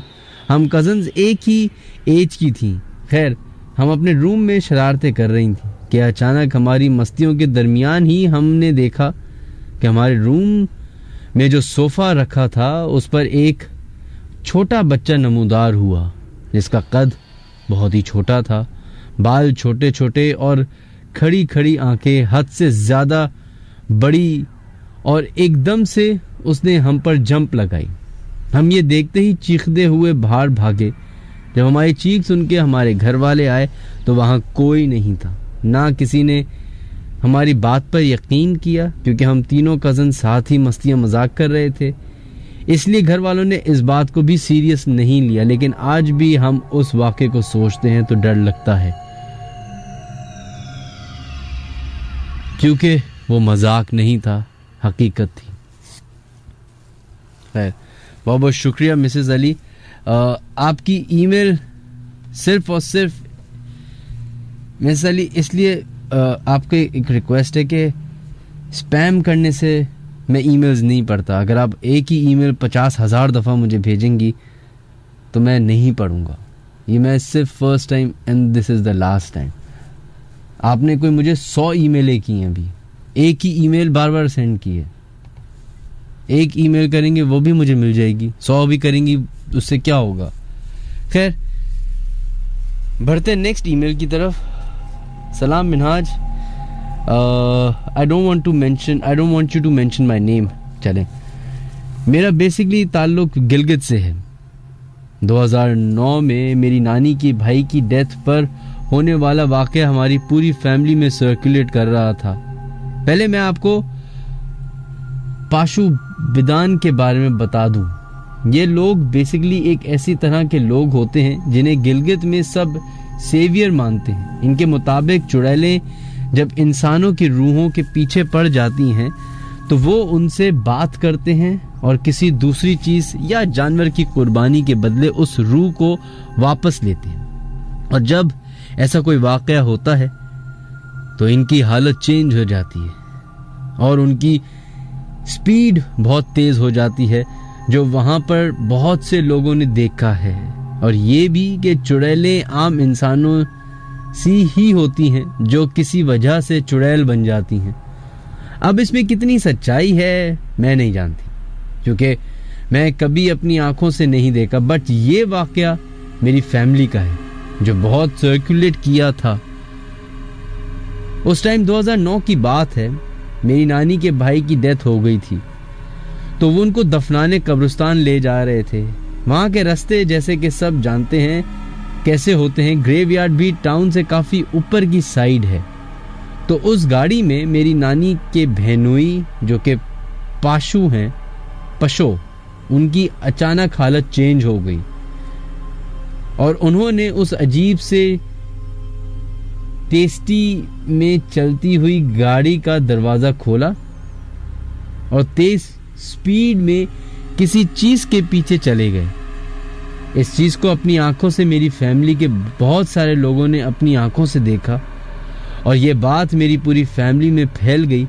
जब वो वापस आए और लोगों ने उनसे पूछा तो उन्होंने बताया कि उनकी रूह को लेकर जा रहे थे और मैं उनका पीछा किया. और फिर मेरी नानी के बहनोई ने कहा कि किसी बछड़े का सदका दो ताकि उनकी रूह को कोई तकलीफ ना पहुंचे. मगर मुझे इस चीज़ पर अभी तक बिलीव नहीं, क्योंकि शायद मैं ऐसा अपनी आंखों से नहीं देखा. अगर गिलगित से मेरी ये मेल सुन रहे हो तो वो उसको ज़्यादा बेहतर जानता होगा और ये बता सकता है कि ये पशु और बितन और चुड़ैले से इनका कोई लिंक एक्चुअली में होता है या सब एक ड्रामेटिक सोसाइटी का हिस्सा है. ओके, ये तो मेरे लिए भी एक बड़ी इन्फॉर्मेशन थी. मुझे नहीं पता ये स्पेलिंग क्या है, जो वर्ड क्या है. पशु है PASHO और BITAN, बिटान, बिटन, जो भी है. लेकिन आपने ये हमें एक बहुत बहुत शुक्रिया, एक इंटरेस्टिंग आपने मुझे चीज़ भेजी है. Memar plaza, Gulshan Iqbal, Karachi. Memar Plaza B1 is also haunted. Many people had seen the children are playing at late night and they have strange voices. अच्छा, ये पता नहीं. नो सना जो हमारी बेगम साहब हैं वो एक ज़माने में शादी से पहले, बिल्कुल शादी से पहले मेमार में रहा करती थी. तो फिर शादी हुई हमारी, तो वो कुछ अरसे वहाँ पे रहीं, उनके वालिदैन रहे. तो उनके वालिद साहब बताते हैं कि एक दिन शब कदर का टाइम था. तो कह रहे हैं कि मैं रात को सुबह की जागा 3-4 बजे के टाइम इबादत करने के लिए. क्या मैंने नमाज पढ़ी और बैल्कनी में ही पढ़ी. जो लोग मेमार जानते हैं, गुलशन में उसकी बैल्कनीज और बड़ा अच्छा एक अपार्टमेंट एरिया है. तो कह रहे हैं मैं वो, और रहते भी 4th फ्लोर पे, तो हवा और तेज़ थी. तो कहते हैं कि मैंने देखा कि हमारे ही अपार्टमेंट के नीचे जो गार्डन बना हुआ है, कॉमन एरिया, वहाँ पे एक बूढ़ा शख्स वॉक करता हुआ है. अब वो कह रहे हैं कि मैं नमाज पढ़ रहा हूँ, मैं देख भी रहा हूँ सामने. दुआ मांग रहे थे, दुआ मांगते मांगते देखने लगे नीचे गार्डन की तरफ. तो कहते हैं वो शख्स मेरी आंखों के सामने से एक अपार्टमेंट से निकला और अब वो उसने चलना शुरू किया. बीच में गार्डन आया, वो गार्डन भी क्रॉस किया, फिर उस गार्डन का दूसरा एंड उसको क्रॉस किया और फिर सामने वाले एक अपार्टमेंट की दीवार के अंदर जाके चला गया। तो मैंने कहा ये तो हाँ हो सकता है, कॉमन है, एक अपार्टमेंट से निकला दूसरे अपार्टमेंट में चले गए, हो सकता है इबादत करने का। कह रहे नहीं, इंटरेस्टिंग बात ये थी कि जब वो गार्डन से गुजरा तो वो गार्डन में एक दीवार बनी हुई थी, बाउंड्रीज बनी हुई थी। दीवार से मुराद जो घास की बड़ी बड़ी घास पौधे नहीं लगा देते जो बाउंड्री बन जाती है जिससे, तो कहते वो बाउंड्री बनी हुई थी, वो बाउंड्री से आर पार हो गया। ये भी नहीं कि वो उछल के गया हो या साइड चेंज करके गया हो, कुछ नहीं, वो सीधा थ्रू हो गया उसके। मैंने कहा अच्छा, दैट्स इंटरेस्टिंग। खैर इस तरह के और भी बहुत सारे वाक़यात होते हैं ऑब्वियसली, क्योंकि जिन जिन इलाकों की हम बात कर रहे हैं ये पुराने पुराने इलाके हैं। अभी जैसे गिलगित की हमसे बात की किसी ने, अब ये मेरे लिए बड़ी इंटरेस्टिंग और बड़ी नई बात थी। होपफुली कोई गिलगित इस जगह का हमारा कोई शख्स हमारा प्रोग्राम सुन रहा हो तो हमें प्लीज़ प्लीज़ ईमेल करके बताए कि आया ये बात दुरुस्त है या नहीं। खैर, अस्सलाम वालेकुम मिनहाज, मेरा नाम आमिर है। लास्ट वीक मेरे भांजे फहद सिद्दीकी ने आपके प्रोग्राम का जिक्र किया था। मैंने बहुत ट्राई की कॉल करने की, बट अनफॉर्चुनेटली कॉल मिल नहीं पाई। मेरे पास आपको सुनाने के लिए एक वाकया है, ये मेरे अपने साथ हुआ। हम लोग हैदरी मार्केट के पास नॉर्थ नाज़िमाबाद ब्लॉक एच में रहते थे। हमारे घर में टेबल टेनिस इंडोर गेम थी जो हम लोग खेला करते थे। मेरी आदत थी कि क्योंकि टेबल टेनिस ऊपर से देखने में मज़ा आता है तो मैं अपनी छत पर बैठकर नीचे सहन में देखा करता था। वहाँ से व्यू भी अच्छा आता था और हवा भी होती थी। एक दिन मैं ऐसे ही नीचे टेबल टेनिस देख रहा था अपनी छत से और तकरीबन मगरिब का वक्त हो चुका था। तभी अचानक पता नहीं कब मेरे भाई और कज़न खेल ख़त्म करके चले गए। मैं किसी सोच में गुम था तो मुझे अंदाज़ा नहीं हुआ।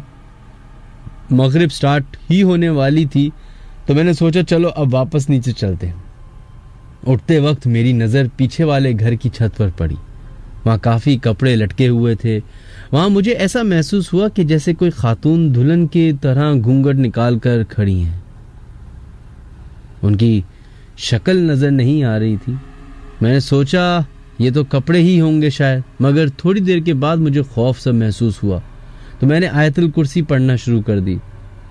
आप यकीन करें मिनहाज, वो आहिस्ता आहिस्ता आगे पीछे हिलना शुरू हो गई। मैं तो वहाँ से तेजी के साथ नीचे भाग के आ गया। सबसे जिक्र किया, सब कहने लगे तुम्हारा वहम होगा, ये कपड़े हवा में हिल रहे होंगे। खैर बात आई गई हो गई। उसके कुछ अरसे के बाद मेरी बहन मगरिब के बाद वहाँ नीचे सहन से गुजर के किचन में जा रही थी चाय वगैरह बनाने के लिए। तब उनकी नज़र उसी जगह पे बेख्तियारी से पड़ी तो चिल्लाकर वहाँ से भाग कर रोती हुई हमारी तरफ आ गई। जब हम सब ने पूछा तो कहने लगी कि वहाँ कोई ऐसा हेवला खड़ा हुआ था जैसे ममीज नहीं होती, जिसके डॉक्टर वाले पट्टियां लपेट दें सर से लेके आधे धड़ तक, चेहरा भी ढका हुआ और वो पट्टियां ब्लैक और वाइट थी। तब मुझे अंदाज़ा हुआ कि वहाँ ज़रूर कुछ ना कुछ ऐसा है। चला खैर जनाब, हमारे प्रोग्राम को ख़त्म होने में अभी थोड़ा सा टाइम है। हम टेलीफोन कॉल्स ले सकते हैं 021-3432-6675 या फिर 021-3432-6676 वो नंबर है जहाँ पे आप लोग कॉल कर सकते हैं।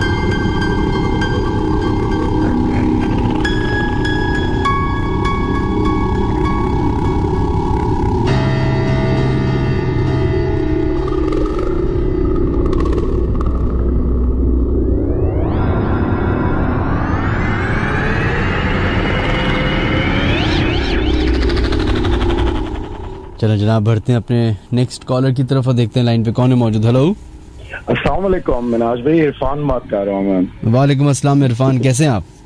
अल्हम्दुलिल्लाह मैं ठीक हूँ, आप कैसे हैं मिनाज भाई, खैरियत से हैं? अल्लाह का लाख लाख शुक्र है, अभी तक जिंदा हैं। आपके पुराने साथी फ्रॉम सोल वोमिट कैफे से मुलाकात हुई। आई hope you your family all of Pakistan is doing well. मुझे आवाज ही नहीं आ रही आपकी। हेलो, थोड़ा ऊंचा बोलिए प्लीज। मैं कह रहा हूँ कि मैं इरफान बात कर रहा हूँ कराची से, your old friend from soul vomit. I hope you your family all is well, all Pakistan is doing well. बस इफी आपको पता हो ना पता हो, हमारे एक बड़े प्यारे दोस्त हैं ताऊ और उनकी बेगम, उन दोनों को कोरोना हो गया है। खैर, अल्लाह अकबर, अल्लाह सेहत दे। और मेरी दुआ है आपके शो के जरिए कि तमाम लोग पाकिस्तान में और पाकिस्तान के अलावा भी जितने लोग हैं उन सबको शिफा दे अल्लाह पाक, इंशाल्लाह। चलें, बताइए कि क्या आपके पास। जनाब, एक बात तो मैं आपको कहना चाहता हूँ कि काफी अरसे से ये कारसाज का जो फंड है ना, ये सॉल्व नहीं हो पा रहा। तो मेरे पास कुछ बड़ी रेलिवेंट इंफॉर्मेशन है अलॉन्ग विद द इंटरव्यू। अच्छा, बताइए। खैर, पहले मैं पर्सनल अपना कंसाइज एक बताता हूँ आपको। रात के कोई 9 बजे रहे थे, सही। मैं कारसाज के कट से मोड़ रहा था और बिलीव यू इन मी कि काफी लोग इस बात पे यकीन नहीं करेंगे, मगर अब मैं आपको बताता हूँ। कारसाज का जो पक्का है उसके राइट साइड पे एक छोटा सा दरख्त लगा हुआ है, पेड़, सही। वहां पे प्रॉपर दुल्हन के ड्रेस में मैंने देखी वो, ठीक है, सही। अच्छा, सेकंड मेरे साथ मामला कब हुआ, जब रात के 4 बजे मैं कारसाज रोड की तरफ से गुजरा था। Perhaps I was coming from a wedding और दोस्तों के साथ लेट हो गया था। तो उस रोड पे आके मेरी गाड़ी बंद हो गई, जिसमें मैंने आयतल कुर्सी पढ़ी, दुरूद शरीफ पढ़ा, मौला अली को याद किया, सब बहाल हो गया, मेरी गाड़ी भी स्टार्ट हो गई, मैं चला गया। एक दिन अचानक से एक पुलिस वाले साहब, उनका मैं नाम बोलें तो कोट भी कर दूंगा, नहीं बोलेंगे तो उनको मसला नहीं। बात मैंने उनसे जब ये कारसाज के मामले में बात की तो आप यकीन करें वो ऐसा एक सीनियर पुलिस वाला है कि वो झूठ नहीं बोल सकता। तो उन्होंने मुझे क्या बताया कि एक दिन वो बहरिया जो यूनिवर्सिटी है वहां से वो चले ड्यूटी करके, रात का टाइम हो रहा था तो वो वापस आ रहे थे और जैसे ही वो कारसाज के पंखे से थोड़ा सा पहले थे तो वहां पे कोई खातून खड़ी हुई थी। तो रात का चूंकि टाइम ज्यादा था तो इनको लगा कि शायद कोई जरूरत में कोई नीड है, मगर ये जब रोक रहे थे बाइक तो उन्होंने देखा कि कुछ बाइक वाले वहां पे रोक के पहले ही जा चुके हैं। अब ये थोड़ा सा फनी इसलिए लगता है मुझे, और जो पुलिस वाले साहब हैं वो बहुत सीनियर भी हैं और वो झूठ नहीं बोलते और एक नाम है उनका बड़ा। तो एनीवे हुआ कुछ ये कि उन्होंने बताया कि इरफान जैसे ही मैं करीब आया और मैंने उसके सामने आके बाइक रोकी तो उस वो जो भी चीज थी वो थोड़ा सा दूर थी, तो उस पुलिस वाले की थोड़ी सी नजर भी थोड़ी कमजोर थी, चश्मा उसने नहीं पहना होता उसने। कहता है कि मैंने जैसी बाइक रोकी और मैंने कहा जी आपकी मैं कोई मदद कर सकता हूँ, तो उसने एक स्टेप आगे लिया। तो अब ये थोड़ा सा और बड़े सीरियस किस्म के बंदे हैं। अब उन्होंने जैसी उसकी मतलब गौर किया तो उनको थोड़ा सा ब्लर फील हुआ। अब इन्होंने फिर से उसको कहा कि मुझे बताएं मोहतरमा, कोई अगर आपकी मैं मदद कर सकता हूँ, रात का वक्त है, कोई किराए का मसला है, कोई पैसों का मसला है, टैक्सी का मसला है, तो मैं आपकी हेल्प करता हूँ। अब उस मोहतरमा ने सेकंड कदम लेके जब आगे बढ़ी है ना इनके पास, तो इन्होंने बाकायदा उसकी शक्ल देखी है, उसके बाद ना आओ देखा ना ताओ देखा, इन्होंने अपनी भी बाइक भगा दी। अच्छा, इससे पहले एक कॉलर का फोन आया था आपके पास, वो कह रहे थे वो मजार के बारे में बात हो रही थी। तो वो मजार वो शाह बुखारी का मजार है और जो उस एरिया में लोग रहते हैं ना, ये वो लोग क्लेम करते हैं कि वो आज तक दिखते हैं in a form of you know a lightning और कोई लाइट। बट ये बड़ी जबरदस्त एक मिथ एक है इस जगह के साथ कुछ कनेक्टेड नहीं है। तो क्योंकि इरफान मुझे याद है मेरी दादी जो है ना, इस मजार का मुझे कैसे पता चला, मुझे मेरी दादी से पता चला, मेरी वालदा ने मुझे बताया एक्चुअली, क्योंकि मैं अक्सर उस रोड से गुजरता था, मैंने कभी नोट ही नहीं किया क्योंकि वो पेट्रोल पंप के पीछे इतना छुपा हुआ है, आप गौर से देखें तो पता चलता है अच्छा यहाँ पे मज़ार है, वैसे तो नहीं पता चलता। तो बहुत सालों के बाद मैं शायद मेरी पेट्रोल डलवा रहा था उस पंप से, तो मेरी नज़र पड़ी, तो मैंने कहा अरे यहाँ तो मज़ार है, ये क्या है? और वो ना बिल्कुल ही अंधेरा हुआ था, 7-8 बजे की बात थी, मेरी वालदा मेरे साथ थी। तो मेरी वालदा ने मुझे बताया कि भाई ये मज़ार जो है ना, ये मशहूर है कि यहाँ पे जो भी अगर स्किन की प्रॉब्लम होती है तो इस मज़ार में जाके आप इस चश्मा है गर्म पानी का, ठंडे पानी का, उसमें आप नहाएं तो वो सही हो जाता है। अच्छा, मैं क्योंकि उस ज़माने में होता है ना, यंगस्टर होते हैं, आप कहते हैं अच्छा ये मतलब हमारे सारे जो स्किन के इतने बड़े मसले हैं वो इस मज़ार में सॉल्व हो जाएंगे, और जो अमेरिका ने और इंग्लैंड ने और इन्होंने इंडिया ने इतने बड़े बड़े हॉस्पिटल बनाए हुए वो बेकार हैं, ये फौरन। तो फिर मेरी वालदा ने मुझे बताना शुरू किया कि मेरी दादी जो है वो जाया करती थी इस मज़ार में, और मेरी दादी का कोई वैसे वो नहीं था कि वो किसी मज़ार पे जाएं या इन पे जाएं, लेकिन प्रिसाइसली इस जगह पे जाती थी कुछ वजूहात की वजह से। एक तो ये स्किन पानी का और इसका, फिर उनकी मेरी दादी की बाकायदा मुलाकात हुआ करती थी, जो मैंने अक्सर लोगों से सुना है, एक बुजुर्ग नजर आते हैं उधर, हाँ, सफेद दाढ़ी में एक बड़े नेक से बुजुर्ग, जैसे नमाजी परहेजगार। तो मेरी दादी की बाकायदा उनसे मुलाकात और हम वो गुफ्तगू हुआ करती थी। तो मुझे इस तरीके से इसके बारे में पता है। खैर इरफान, मुझे पता है बहुत सारे लोगों को नहीं मालूम होगा कि इरफान जो है मेरे बहुत पुराने दोस्त हैं, और ये एक ऐसी प्राइम लोकेशन पे रहते हैं। और जब मैंने अपने दोस्तों से इनके बारे में बात की, मतलब मेरे एक और दोस्त हैं बचपन के, ताऊ, उनको हम ताऊ कहते हैं, उनका नाम अली काजमी है। तो मैंने उससे बोला कि भाई इरफान की कॉल आती है और वो शो बड़ा शौक से सुनता है। तो ताऊ ने पता है क्या कहा, उसने कहा कि अली इफ़ी के पास सबसे ज़्यादा वाक़यात है क्योंकि इफ़ी के घर में वाक़यात हैं। बिल्कुल ऐसा है। और इसके अलावा एक और चीज, बड़ी मजे की बात, मिनाज भी आपको बड़ी हैरत होगी, ज्यादातर इंसिडेंट पता है उन लोगों के साथ होते हैं जिनके दिल में थोड़ा सा खौफ होता है। से फॉर एग्जांपल किसी दिन कोई बहुत ही डरपोक किस्म के इंसान को अगर आप रात के टाइम पे शराय फजलों के गुजार दोगे ना कासास की तरफ से, और उसके दिल में डर है, तो ये चीजें सबसे ज्यादा अटैक तब करती हैं जो कोई वनरेबल होता है, जिसको कोई डर होता है। वो हिम्मत के साथ अगर आप कोई दम दुरूद कर लें या अल्लाह का नाम ले लें, तो आपको पता है बुरी चीजें तो वैसे ही भाग जाती हैं। बिल्कुल। अच्छा, अपने अपार्टमेंट के बारे में बताओ लोगों को भाई।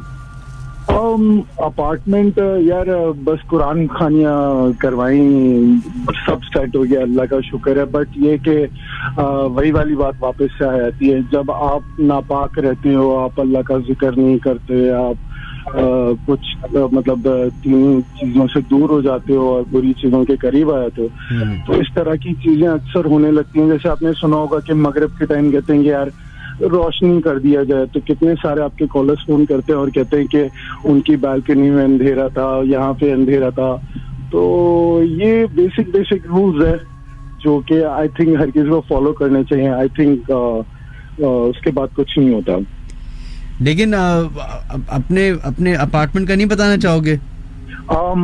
अपार्टमेंट का मेरे साथ हुआ था, it was long time back but not so long, कि मैंने देखा था प्रॉपर एक, अब ये नहीं मैं इंटरप्रेट कर सकता कि वो कोई चुड़ैल थी या वो क्या थी, बस वो जो भी थी एक इमेज था कि आप इमेजिन करें कि आपके सामने सफेद कलर के सलवार कमीज में कोई आ जाए जिसके पूरे बाल मुंह पे हों, और उसका जो ड्रेस है व्हाइट कलर का वो इतना ब्राइट हो कि ट्यूबलाइट हो, और वो बस उसके हाथ और उसकी शक्ल इतनी ब्लैक हो कि आप समझ जाओ कि भाई ये कोई इंसान तो हो नहीं सकता।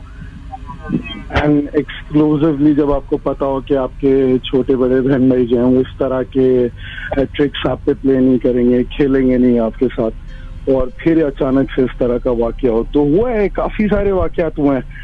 और ये जो एरिया है ना, ये मैं आपको पूरा बताऊं, ये जो पूरा एरिया है, चूंकि अगर आप बारसास की बात करें तो वहाँ पे अभी किसी कॉलर ने आपके बताया कि वहाँ पे कब्रिस्तान भी है, एंड देन फिर वो एरिया वहाँ पे रेलवे ट्रैक्स, और फिर रेलवे ट्रैक्स की अगर आप उस जगह की हिस्ट्री मालूम करें उसी जगह की, तो आपको ये पता लगेगा पिछले 15-20 साल के अंदर वहाँ पे लोगों ने सुसाइड भी किए हैं बहुत ज्यादा ट्रेनों के नीचे आके। अच्छा। तो डेफिनेटली ये चीजें फिर फैलती हैं। इनफैक्ट ये वाला जो एक एरिया है ना, मैं आपको बताऊं, वो जो मजार है ना, मजार, एग्जैक्टली मजार पे अगर खड़े हो तो रोड अक्रॉस एक कॉलोनी बनी हुई है, उसका नाम है सिंगल स्टोरी कॉलोनी। सही। तो वहाँ पे बहुत ज्यादा मतलब लोगों से सुनने को मिलता है। इनफैक्ट वहाँ पे एक जगह है, वो तो इतनी ज्यादा मतलब भारी है, इतनी ज्यादा भारी है कि यू वोंट बिलीव कि अगर मैं भी कभी चला गया ना वहाँ पे, तो मतलब एक आपके अंदर एक खुद फीलिंग आती है that you can't stay there. अच्छा। हाँ, तो देखना चाहे आए, मोस्ट वेलकम। अच्छा है, मजा आएगा यार, एक्सप्लोर करेंगे, दोस्तियां करेंगे।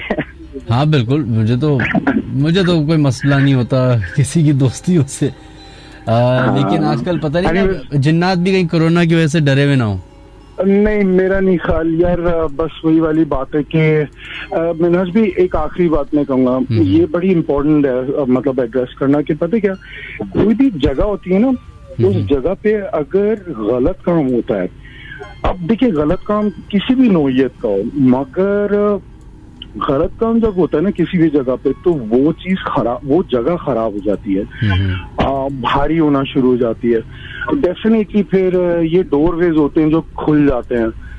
तो ये this is one place I would definitely recommend you to visit, जो मजार के रोड अक्रॉस वाली जो कॉलोनी है, यहाँ पे आपको मजा आएगा। चलो डन है, फिर करते हैं किसी दिन प्लान। डन है। Very very good show, I love your show, you know listening to your show always. God bless you, God bless Pakistan. Assalamu alaikum to everyone. Thank you, ख्याल रखिएगा। Thank you Minaj ji।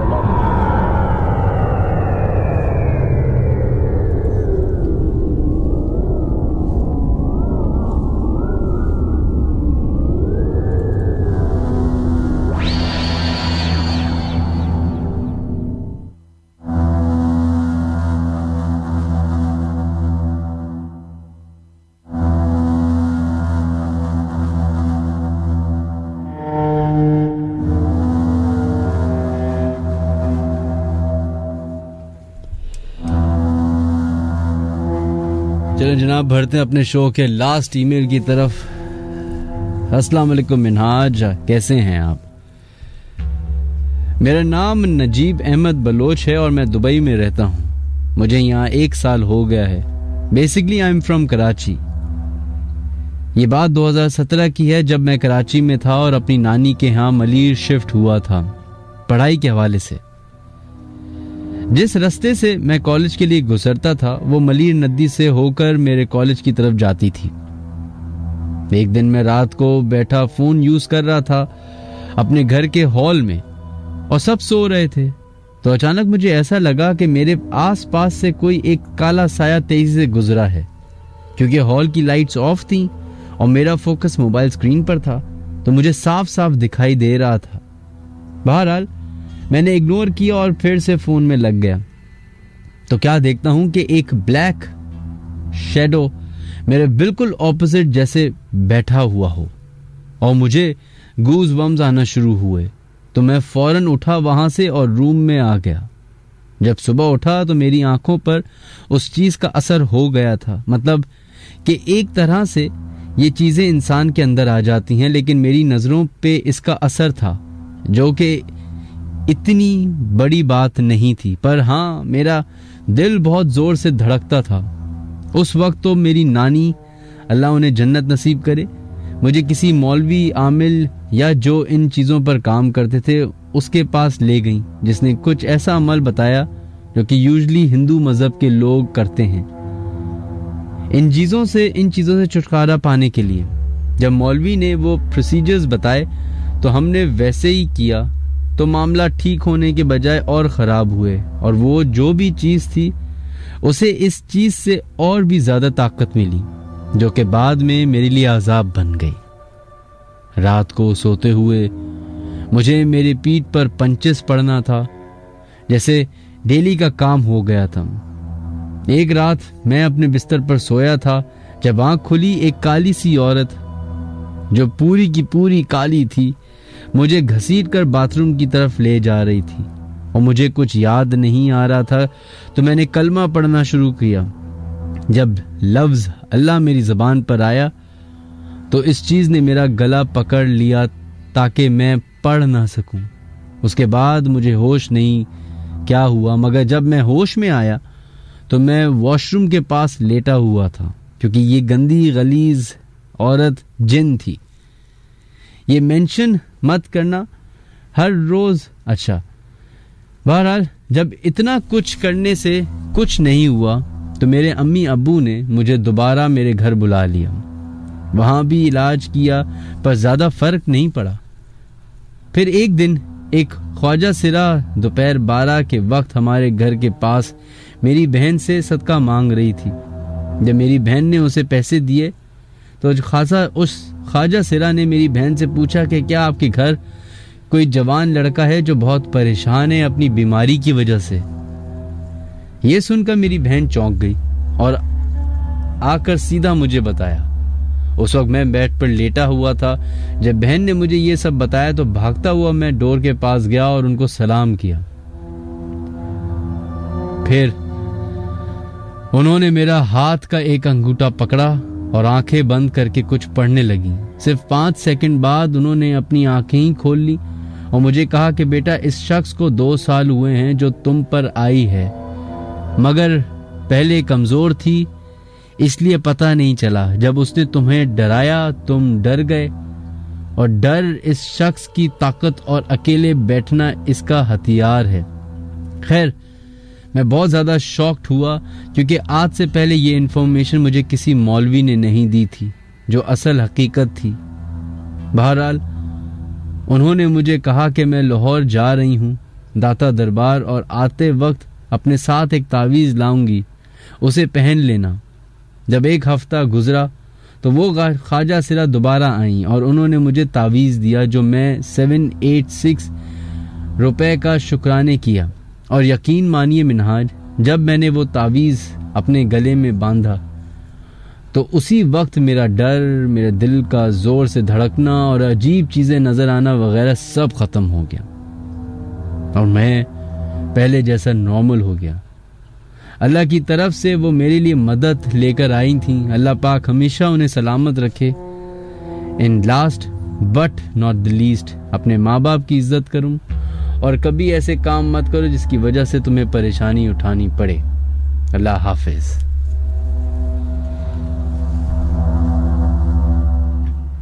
ऐसे ऐसे जिंदगी में मौज़े होते हैं कि आप जो एक्सपेक्ट ही नहीं कर रहे होते। पता नहीं, कराची में बहुत सारे लोग जो शारे फैसल पे या तारिक रोड पे या कहीं पे भी ट्रैवल करते हैं, उनके साथ ऐसा हुआ है कि नहीं। मेरे साथ हुआ है, मेरे भाई के साथ हुआ है, एक मेरे दोस्त के साथ हुआ। आप लोग भी कहते होंगे कि सारे वाक़या तो इनके साथ ही होते हैं, लेकिन एक आप शारे फैसल, मैं अपना बताता हूँ। मैं एक दफ़ा शारे फैसल से गुजर। आप शारे फैसल के बारे में सब जानते हैं कि एक सिग्नल फ्री कॉरिडोर है जहाँ पे गाड़ियाँ तेज़ी से चलती हैं, सिग्नल्स हैं नहीं, ब्रेक लगती नहीं है, तो कोई गाड़ी रुकती नहीं है। एक शख्स को मैंने आते हुए देखा, एक शख्स जिसकी उम्र मुश्किल से 25-26 साल का लड़का होगा वो, और वो एक रोड से दूसरी रोड, यानी कि एक एंड से दूसरे एंड शारे फैसल को उसने ऐसे क्रॉस किया है पी कार में, जैसे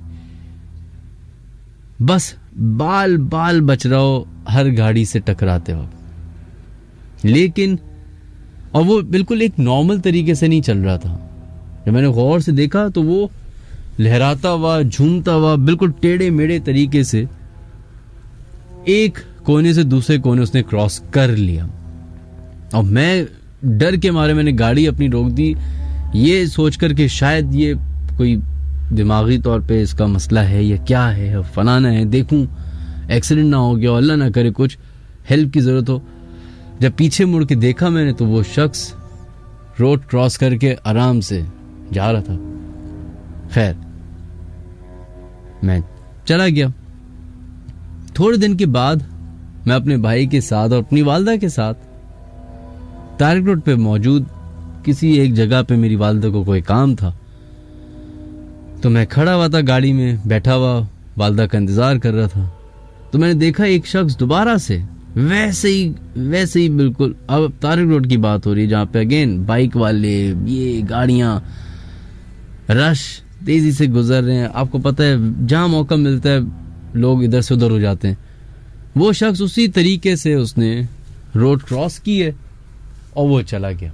अच्छा, ये इस दफ़ा मेरे साथ मेरा भाई भी मौजूद, हम दोनों ने, मैंने कहा यार ये देखो ये शख्स जो है ना, मैंने शायर फैसल पर भी थोड़े दिन पहले देखा तो उसने ऐसी हरकत की थी, इसी तरीके से ये क्रॉस करता है। अजीब, मैं बड़ा फैसिनेट होता था, मुझे लग रहा था कि कोई डांसर है, कुछ है। तो मेरे भाई ने भी कहा कि ये अजीब सा कुछ वॉक कर रहा है, अजीब सी इसकी चाल है, कि मसला है क्या। खैर बात आई गई होगी। महीने 2 महीने बाद मेरा भाई मेरे पास एक दिन रात को ना 10-11 बजे आया, परेशान, भाई बात करनी है। मैंने कहा क्या हुआ? कह रहा अभी मैं अपने दोस्त के साथ ये तार रोड पे नहारी वाला है, उसका नाम क्या है, वहाँ बैठा हुआ नहारी खा रहे, और नहारी खाने के बाद चाय पी रहे बाहर बैठ के। तो कह रहे वही आपको लड़का याद है जो उस दिन हमने देखा था रोड क्रॉस कर रहा था? मैंने कहा हाँ। कह रहे वो लड़का दोबारा से उसी तरीके से रोड क्रॉस करते हुए अचानक से झूमता झामता आया और हमारी टेबल पे आके बैठ गया। हमारे टेबल पे एक कुर्सी खाली थी, उस पर आके बैठा और उसने हमें देखा, उसने कहा मैं पानी पी लूं? तो मेरे भाई ने कहा हाँ पी लो।